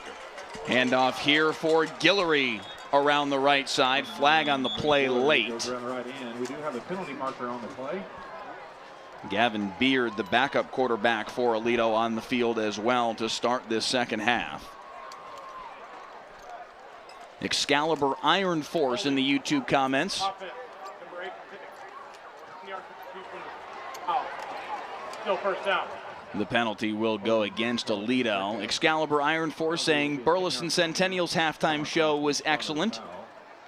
Renee Macha saying amazing production. I believe that was during Aledo's halftime performance. Stan Abbott saying a great halftime show. Todd Gideon in the YouTube comments says, go Bearcats, make it happen. They have done so quite a bit tonight. Guillory with the handoff. Aiden Hicks hopping on for the ride. I just want to add that these halftime shows are just getting more elaborate and more elaborate. I've seen whole cities of props being rolled out. We were in Italy on one, and I don't know what country we're on some of these. They just keep getting better and better. These halftime performances are awesome. So I mentioned it in the YouTube comments during halftime, and I'll mention it again now because we've had some people saying, you're saying Tim Buchanan's name wrong. It's Buchanan like the president. I've got a story for you. 2nd down and 8. Beard pressured from behind, heaves it deep. Flag on the play.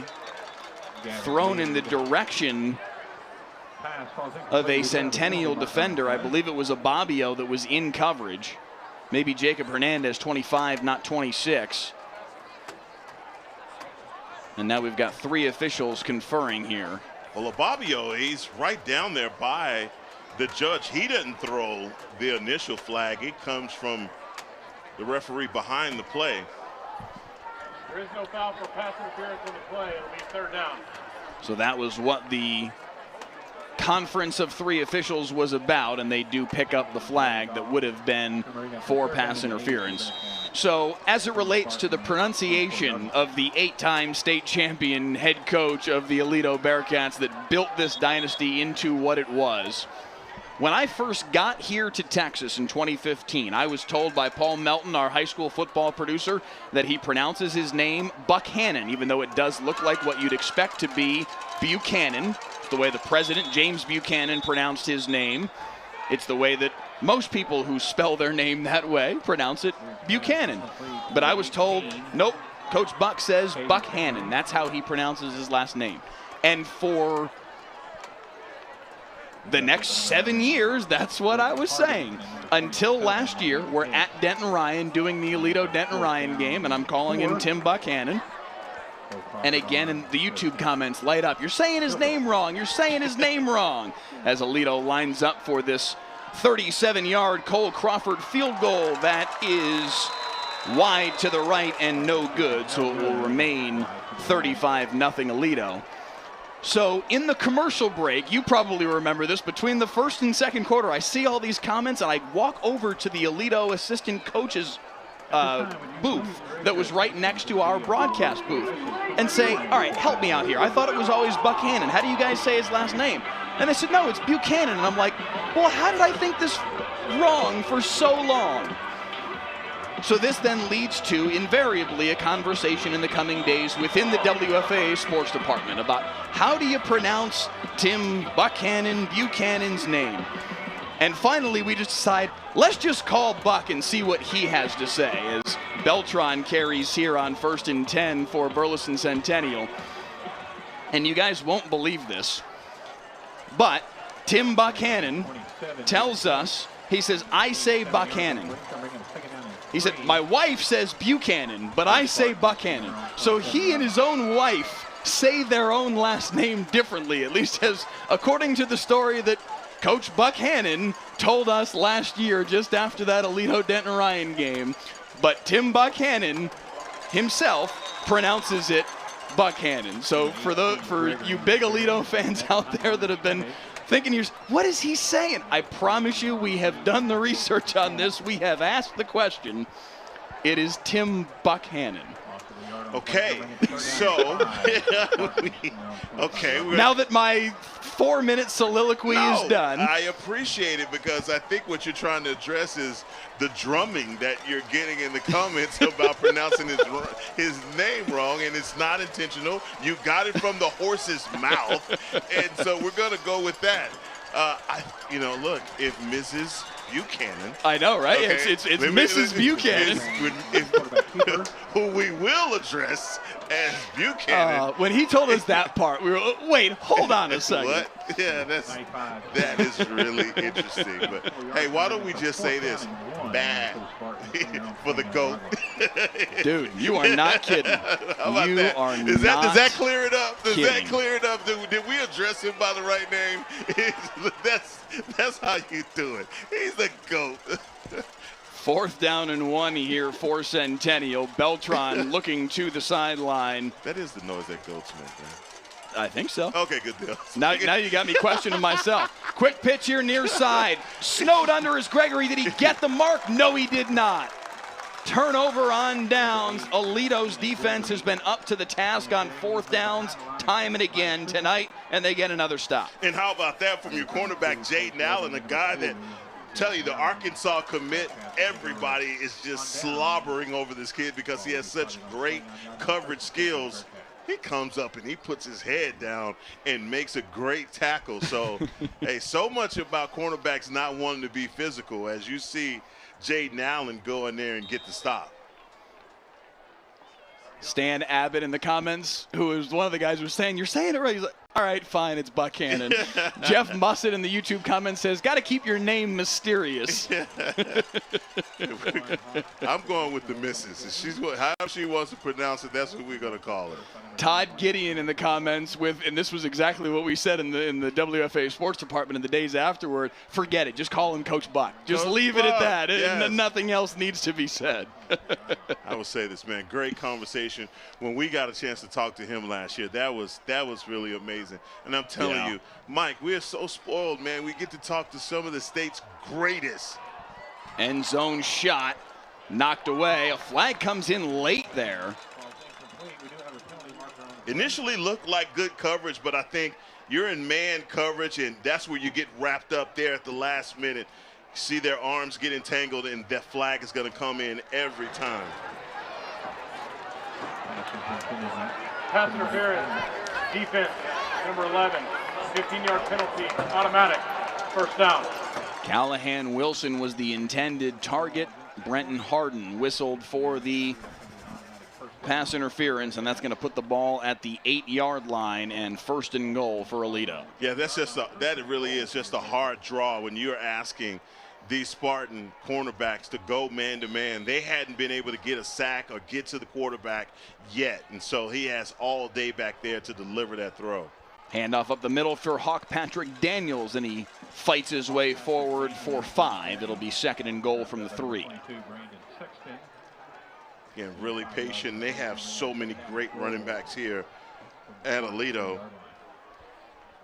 And when they switch between Ray Guillory and Hawk Patrick Daniels, two of these guys are just so dynamic. A change of pace back is Hawk Patrick Daniels, but then they put their sledgehammer back in the game. Guillory gets the handoff here. This time the defensive front from Centennial up to the task. Jack Long makes the tackle, no gain. It's 3rd and goal. In fact, a loss of about 2 based on that spot back to the 5-yard line. Great job by the defensive end, 6'4", 235. He has some people on the stream joining in to watch him, and you see him use his big body to get the stop. Just a junior. A lot of underclassmen on both of these squads, man. So you look at the Spartans from where they are to where they're going. a lot of talent, a lot of youth, man. They're going to be right back in contention again next season.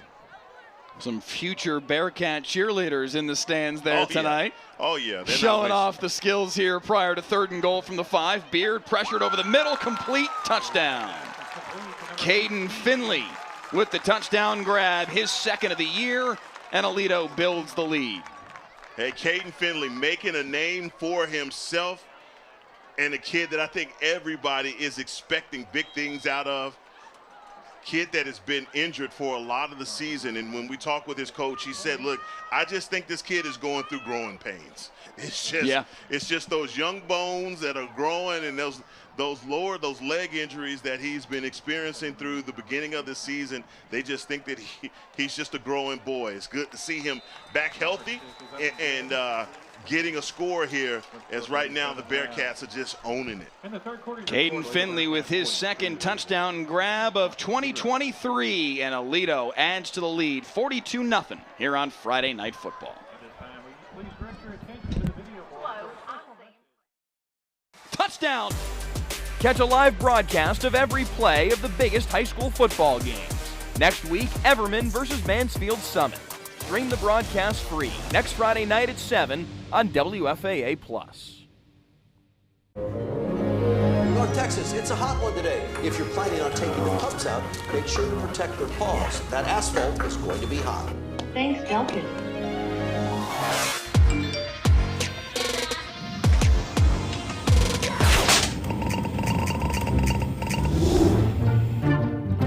Thanks, Delkus.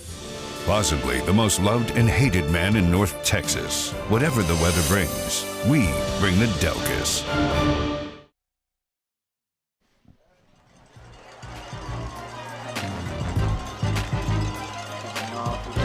Back in Parker County, the #1 Aledo Bearcats showing a great deal of why tonight. Kickoff return here for Centennial, a good one out across the 35 to the 37 goes Keelan Gregory, showing off the speed.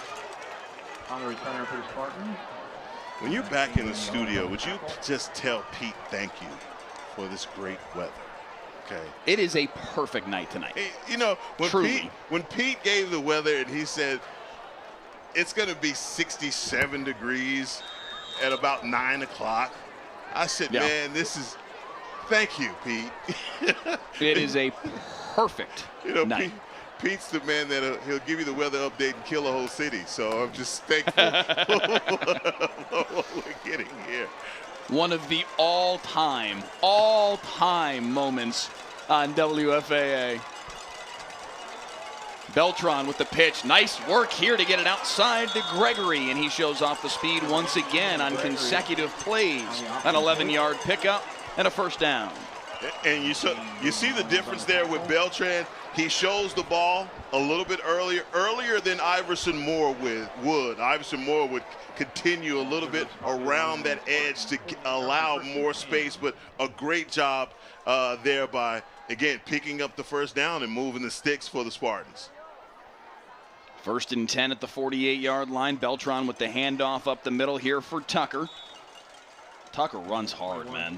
I mean, this is a Centennial team, and this is indicative of just how good Aledo is.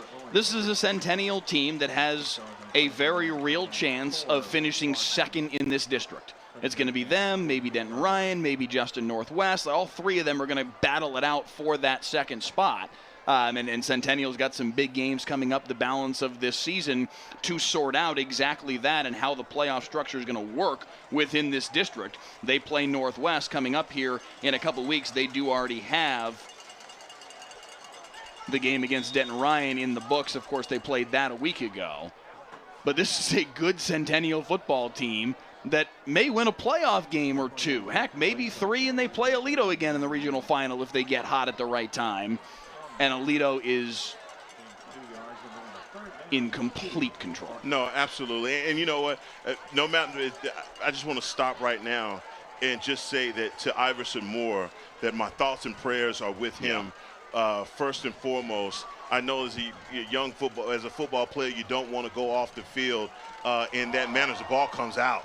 Beltran able to scoop up the recovery and make something of that play. In fact, gained maybe half a yard, but it's going to be fourth down and a short 2. That ball comes out. I don't know if it was punched out or kicked out there, but, man, they are so lucky to get it back. And still, it looks like this 4-down territory for the Spartans. They're going for it here, but I just want to say all of those things that we're talking about the Spartan team going forward is definitely going to be contingent on getting their star quarterback back. That's going to be because their DNA completely just changed as a team.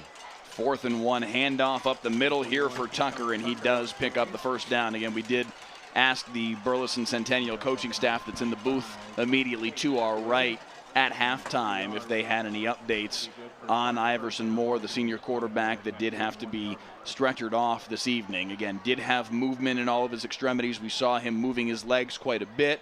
We saw the thumbs up from him as he made his way off the field. But still, seeing a football player stretchered off the field is never something anybody wants to see.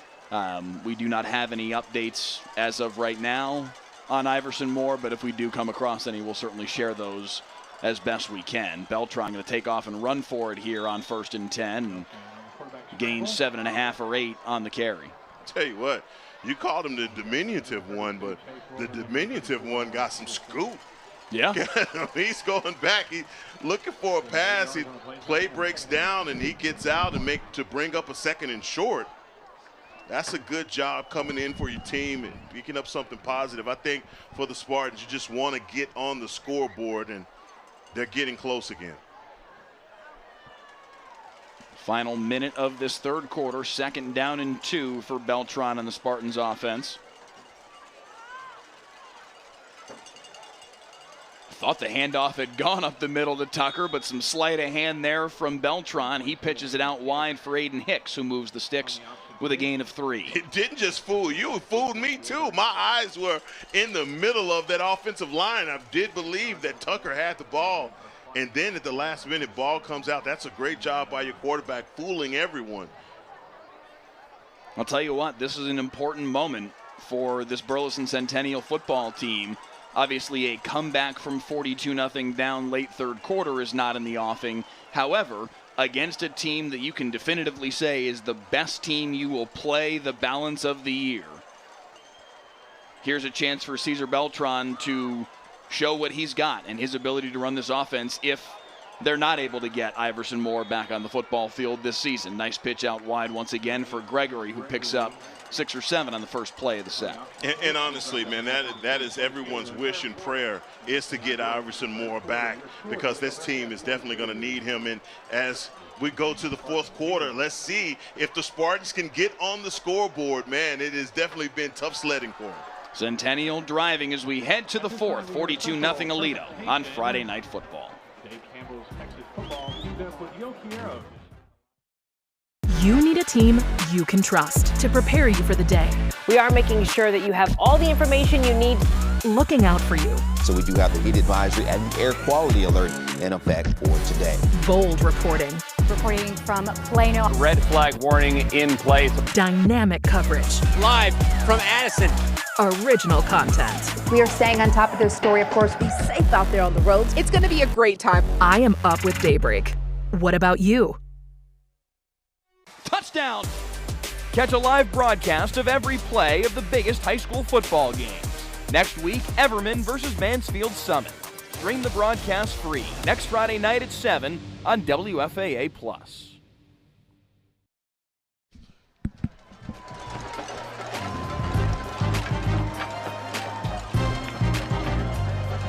Back in Parker County, the Burleson Centennial Regiment enjoying themselves on the visitor sideline. 2nd down and 5 for their football team. On the first play of the 4th quarter, Beltran to the air, up the near sideline, in and out of the hands of Damian Long. It'll be 3rd down. Chris Johnson once again in coverage. Man, that looked good at first when the ball came out of his hands and just died at the feet of Long, but just still a catchable ball. Long not able to bring in that reception. But these are the kind of plays that the Spartans have needed all game long, and it's been that kind of game. You talk about go back to last season and them facing the Bearcats at the Star in Frisco, and in that playoff matchup, they felt really good, especially when they were able to tie that football game up. This is a team, again, if you are the Spartans, you recognize that you may end up playing them again, and it may be a deja vu situation for you. Beltran with the carry picks up the first down, but another Spartan down now after the play. One of their offensive linemen, we haven't been able to see a number just yet.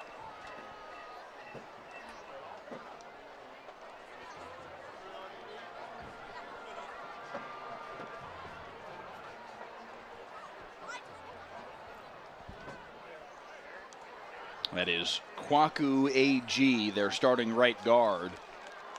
A junior, 5'11", 300 pounds. Back on his feet, but with a limp as he heads to the sideline. Hopefully we'll see big number 66 back on the football field here soon. It has been a tough night for Burleson Centennial on the injury front. None more so, though, of course, than Iverson Moore, their starting quarterback. It's good to see the big fella up on his feet and walking off on his own power. This offensive line, man, they have had their work cut out for them, because up front, this has been full-on trench warfare up front. Timeout. Centennial. First charge timeout. Half. Centennial takes the timeout. So they've got 2 remaining. You look ahead for this Aledo football program. We talked about it. Maybe the best Aledo team we've seen in a few years. I mean, I'm not going to say ever, because oh my goodness, that conversation by itself would be. That's so good. I thought you were going there. I thought you were going there. I'm like, we just saw the 2013 squad that scored 1,000 points. Yes. Nobody ever seen anything like them. Believe me, I'm not going there. Okay. However, they are very, very good this year. Okay. They have very possibly the best senior quarterback in the state in Hoss Haney. You talked about their secondary, how good their secondary is. Yeah. They've got a Division I secondary across the board. Yes. Chris Johnson's going to Arizona State. Jayton Allen's going to Arkansas. Jake Gillespie is going to SFA. Jayton Owens doesn't have a commitment yet, but he's got schools like SFA and some others at that level that are looking into him. They have a Division I secondary. They've got a stud in Davon Keys, their middle linebacker, who, by the way, there's another pronunciation. Depends on who you ask. Coach told us that his father told him that he would like his son's name to be pronounced Davon, and I found clips earlier this week with Devon himself identifying himself as Devon Keys. So take your pick on that one. Oh, Dad man. says Davon. The kid himself says Devon. Either way, regardless of what you call him a fantastic linebacker, because he is terrific. Second down and 15, throw near side. Nice catch by Damian Long on the near sideline. That gets them down to the 11-yard line and makes third down a bit more manageable. Look at this, another dimension to their offense that's coming out, passing the ball. You love to see it. Damian Long is a good wide. I know he plays in a flexbone triple option offense and doesn't get as many targets as many other receivers across the state might. He's a good wide receiver who has shown the ability to make plays this season. Made a nice catch right there. No, but this Aledo team is just, they're ridiculous. No, this defense is really good. As you were going through those positions and talking about how good these guys are, this is just look at that play as an example. Keelan Gregory's a good football player with some speed, and he's shown it at points this year. But 1, 2, 3 black jerseys coming to the scene and arriving with bad intentions. I got one for you, and this was in our conversation with Coach Jason Todd from South Oak Cliff. When they couldn't get over the hurdle of playing Aledo, yes, his thing was, I had to just come sit in the stands and watch these guys play. I had to see them, see how they work. And he said it was their offensive line. On fourth down, knifing through to stop the play before it could ever get anywhere is Aledo's Brody Adams. And it's another turnover on downs created by this Bearcat defense. Centennial averages better than 30 points per game. This Aledo defense is pitching a shutout tonight. They have, on the year, given up less than 16 points per game, and a lot of the points that they've given up this year came the first 2 weeks of the season against Parrish and Denton Geyer. They gave up 35 to Parrish. They won 50-35. They gave up 45 to Geyer. They won 48-45. Since then, 38-13 against Northwest, 50-7 against Azle, 70-0 against Saginaw, 60-14 against a team from the Colony that beat Denton Ryan, I believe, the very next week. 71-0 against Fort Worth South Hills a week and a day ago. And now tonight, a 42-0 lead on Burleson Centennial. This defense is for real. Yeah, defense is for real. I don't know what you call the offense.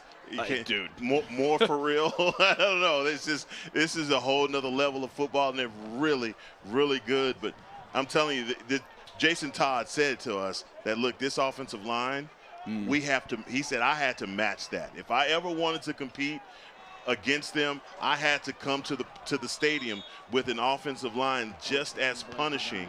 And I think that's the difference when you saw the tables turn when South Oak Cliff was able to do that and get over the Aledo hurdle to then go and win their first state title. So look, there are a lot of teams that look at Aledo as the measuring stick. Really hard to mimic and duplicate what they do because of the kind of talent that they have. And this is just another thing for Burleson Centennial. They want to be that. When we talked with Coach Geller, he was like, look, it's not so much that I'm tired of them. It's just that I admire them, and I want so much to be like them. You know, I want for my guys to have that kind of talent on my team as well. Beard to the air, deep down the middle of the field on the post, complete into Centennial territory to Jaden Griswold. And look at that. You just call it a Griswold vacation right there, and this guy is on the go, catching the ball. He should have took it all the way to the house, but he was out. Nick Papagiorgio into Burleson Centennial territory, and it's 1st and 10 at the 38-yard line. I put $1 in, I want a car. I put $1 in, I want a car. I put $1 in, I want a car. I put $1 in, I want a car. I had no idea. Just when you think you know a guy. All right. I love it. Handoff up the middle goes for 2. So now here's the next question for the Aledo Bearcats. What happens next year? Because it is likely, I won't go beyond likely, but it's likely that they are a 6A program next year. Head coach Robby Jones told me earlier this week, he said, we're either going to be the smallest 6A program in the state or we'll be the biggest 5A D1 program in the state. And his lean right now was he thinks they're going to end up as a 6A program. That snapshot day is coming up any day now, by the way, where the UIL will make that determination and decide and evaluate what the enrollment number is at all these schools across the state. Another first down carry here as getting to the outside for Aledo is Cole Plumley. But if this is a 6A program, we have seen how talented they are. It's honestly a shame that this team, with Hoss Haney as a senior, with that quartet of senior defensive backs that are all going to play Division I football, it's a shame this team couldn't be the one that brought them into 6A, because that would have been, not that they won't be very good next year, I'm sure. You just don't know who they have on that bench. But it's just the unknown. That's all. That's all. But that is the big question. If this is a 6A program next year, then what? Because they've been able to do it everywhere else. There's reason to wonder why couldn't they do it at 6A too, but that is a completely different animal. The only school that I can think of when you pose that question is an Argyle that we've seen move up in the ranks. That's a really good example. And still be successful because the foundation is laid already. And I think when you look at the Bearcats, they're not going to stop. They're just going to continue to get better. The talent level right now, if, like you just said, if Hoss Haney goes out there and he plays against some of your mid-level 6A schools, they beat them 42-0. Yeah. They beat them 42-0. Well, shoot, they beat Denton Geyer this year, who now Geyer's maybe not quite as good as they've been the last couple of years in the they're still good. Don't get me wrong, they're just the last couple of years they were one of the top 5, 6, 8 programs in the state. Absolutely. They're not that good this year. They're still good though. They're still Denton Geyer, and Aledo beat them this year. So they can play at that level. Can they win state championships though at that level? Because that's to me the delineation between an Argyle, very, very good program that has won state championships and has a terrific pedigree. Todd Rogers is a fantastic coach. He's built a tremendous program at Argyle.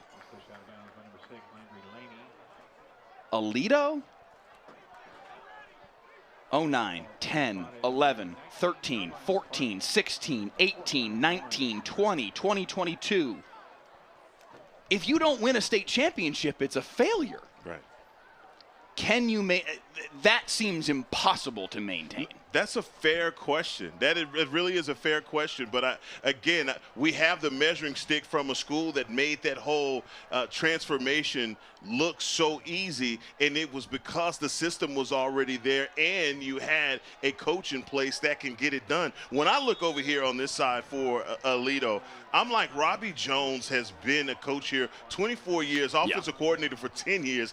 The system is already embedded in every group that comes through from middle school, from heck Pee Wee League, all the way up to the point that they get to high school. They've been running this same system.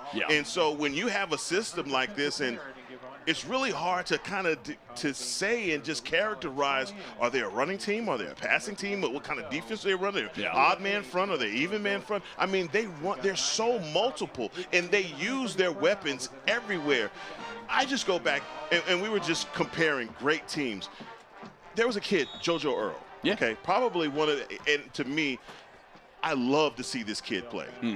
He was the epitome of, you can line him up at running back, you can line him up at wide receiver. Heck, you can snap the ball directly to him in a Wildcat, and he'll take it to the house.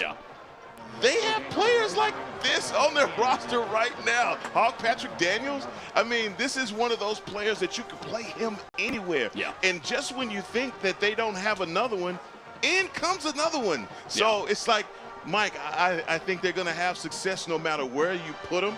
Now, I think you raise a great question, because now you're going up against the likes of the Duncanvilles. You're going up against the likes of the DeSotos. You're going up against the Cadies and, oh man, Galena North Shore. There are a lot of great 6A teams. So that's where I think the measuring stick starts to come in, and I think that's where you start to ask the fair question is, man, can you live up to that against these type of teams? So now the other key factor in that, though, if we're talking about, as Robby Jones said, he thinks, you know, hey, we might be the smallest 6A team in the state. That, at least if nothing else, makes it very likely, if not guarantees, as on 3rd and 6, a nice carry here by Beltran to pick up the first down. That all but guarantees you'll be 6A D2. You're not going to face the North Shores and the Duncanvilles. Yeah, absolutely. But you're going to face DeSoto. Still. Man, what I would pay to see Aledo, DeSoto in like a regional final or a state semifinal. That would be really, really good. And man, we got a couple more weeks until we get a chance to see that DeSoto team. But yeah, that would be a great matchup to see those two powerhouse high school football teams face off. Aledo's still got unfinished business, though, in 5A D1. They've got one more state championship they want to claim at this level before they do move up.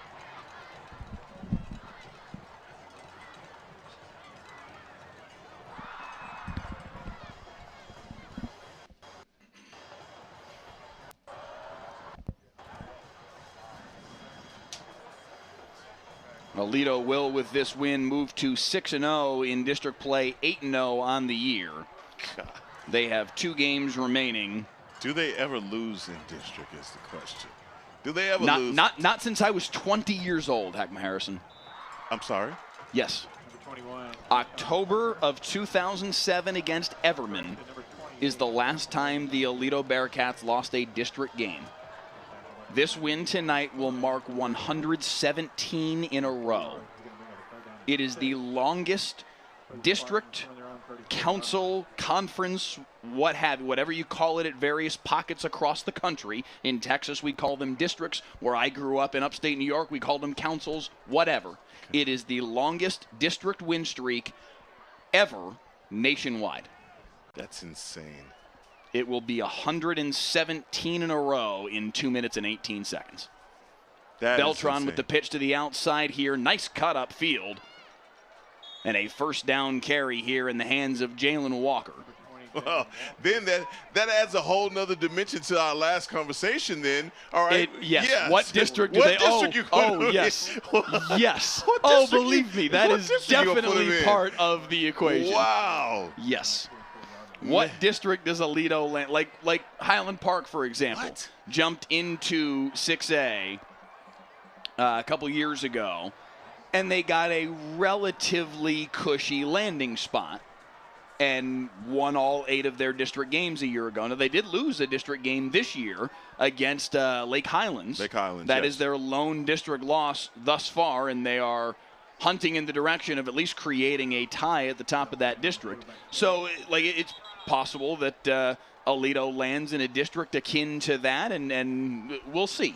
But that is definitely I'm sure that's a question amongst the folks out here in Parker County, too, wondering about, hey, how long are we going to be able to make the streak go? Yeah, that's held since 2007, the nation's best district win streak. That is insane. Yes. I asked that question. I didn't know you really had a historical vantage point on it. Yes. So, okay, what else do I'm going to come up with something else better than that. You rounded that off so easy, Mike. I'm impressed. What else can you throw at me, Heckman? I'm telling you, man, 2007 for 400, Alex. That's pretty good. Golly. That is awesome.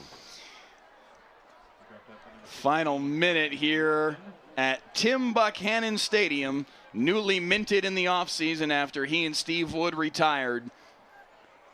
Buchanan's name goes on the stadium. Steve Wood's name goes on the field house immediately to our right. 2 men that more than earned the honor with what they did with this program over the course of the last couple decades.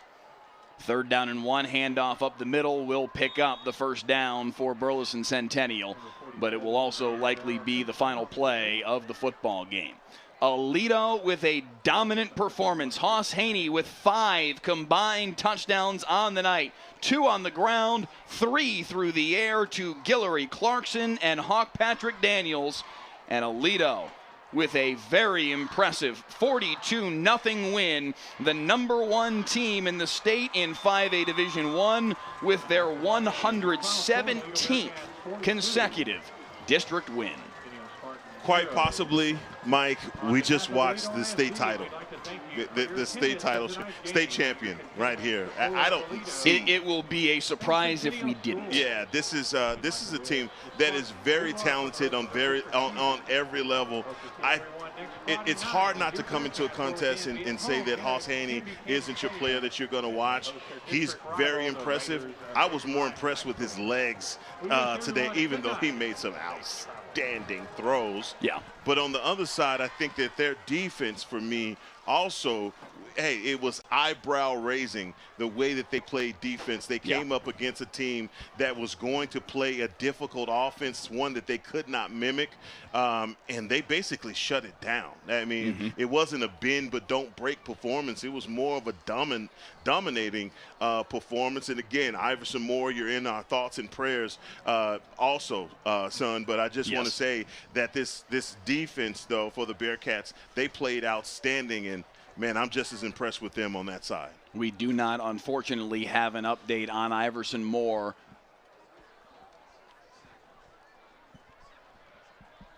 Well, we will see if we can sort something out on that front here before the end of the broadcast. Let me go see if I can find something on that. I will leave you with this for a second here, Heckman Harrison, as you do look around the district, around the region for Aledo. Their region, it might well be Burleson Centennial, Denton Ryan, maybe Justin Northwest that they see come regional final time. And then state semifinals, you're talking about probably either Longview or Mansfield Timberview as the teams you'd likely see in a state semifinal. That's where it really gets interesting for Aledo. Yeah, and I think one of those teams, like you said, is the Lobos. Lobos, a tough out. But district-wise, with the streak that they have, I really don't look at any of these teams to say, hey, they're going to be able to beat them. But I think the playoffs is going to get interesting because they're going to run up against some powerhouse teams that may give them a tough time. But this team is just so awesome. Offensively and defensively, they have the best quarterback in the state. Hoss Haney, just see the location on his balls, his ability to run, his just how comfortable he is in the pocket, and all of that was on display in the first half. And this is a kid that didn't play the third or fourth quarter. So, I mean, quite possibly he could have had somewhere, he could have finished this game with I don't want to speculate, but maybe 10 touchdowns today. But that's just how good this team is. So I did just get a chance to check in with the Burleson Centennial coaches before they left the press box here just a moment ago. They have gotten some good news back on Iverson Moore. They do think he's going to be okay. Again, we saw him moving his legs and his arms down on the field even while he was being tended to by the medical personnel. But they're talking about maybe even as minor as a stinger. It's trending in a very positive direction from what the coaches are telling us. So that they're thinking he's going to be okay. Let me tell you this.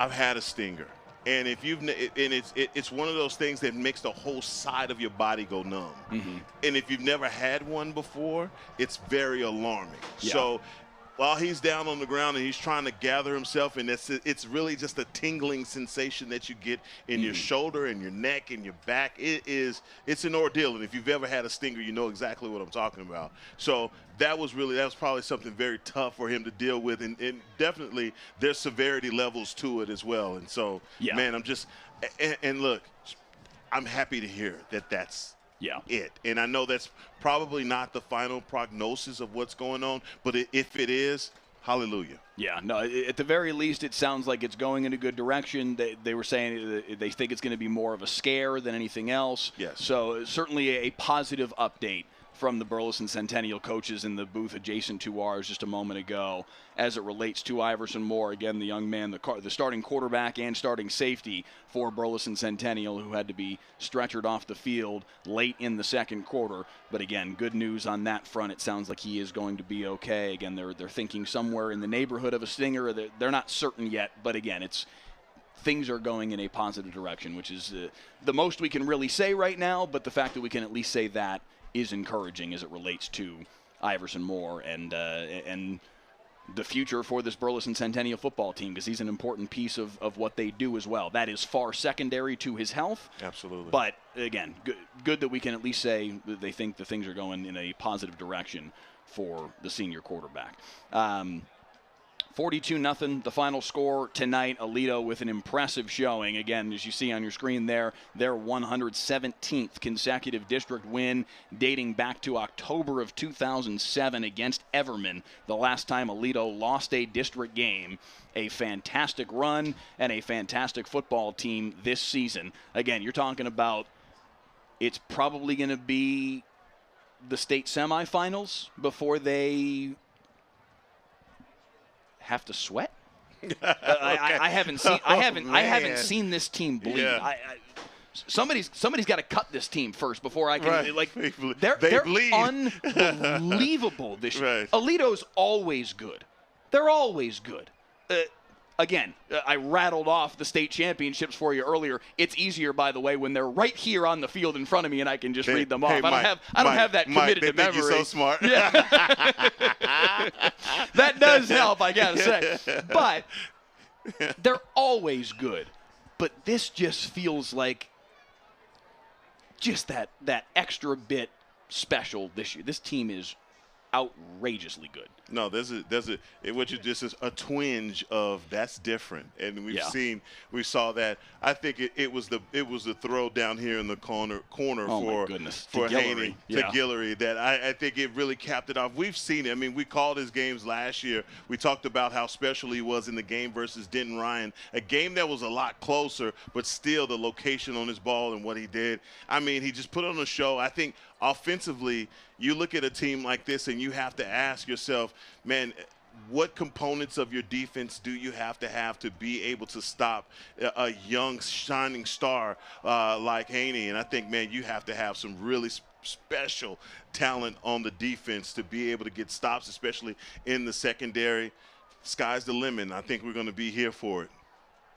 It's going to be a special season here in Aledo, but then it always is. 42-0, the final score tonight for Aledo as they move to 8-0 on the year, 6-0 in District 3-5A Division 1. Burleson Centennial falls to 5-2, 3-2 within the district. For our entire Friday Night Football crew, Director Clay Marshall, Producer Andrew Seeley, Photographers Graham Rayner and Dwayne Watkins, Digital Coordinators Pete Friedman, Jay Wallace, and Paul Wedding, Graphics Coordinator Emil Moralda, Technical Director Don Hazen, and the one and only Heckma Harrison alongside. I'm Mike Leslie. So long from Aledo. The final score one final time, 42-0. Bearcats with the win. All our Friday Night Football broadcasts stream live and are archived on the WFAA YouTube channel and on the WFAA Plus app. This has been a proud presentation of WFAA TV.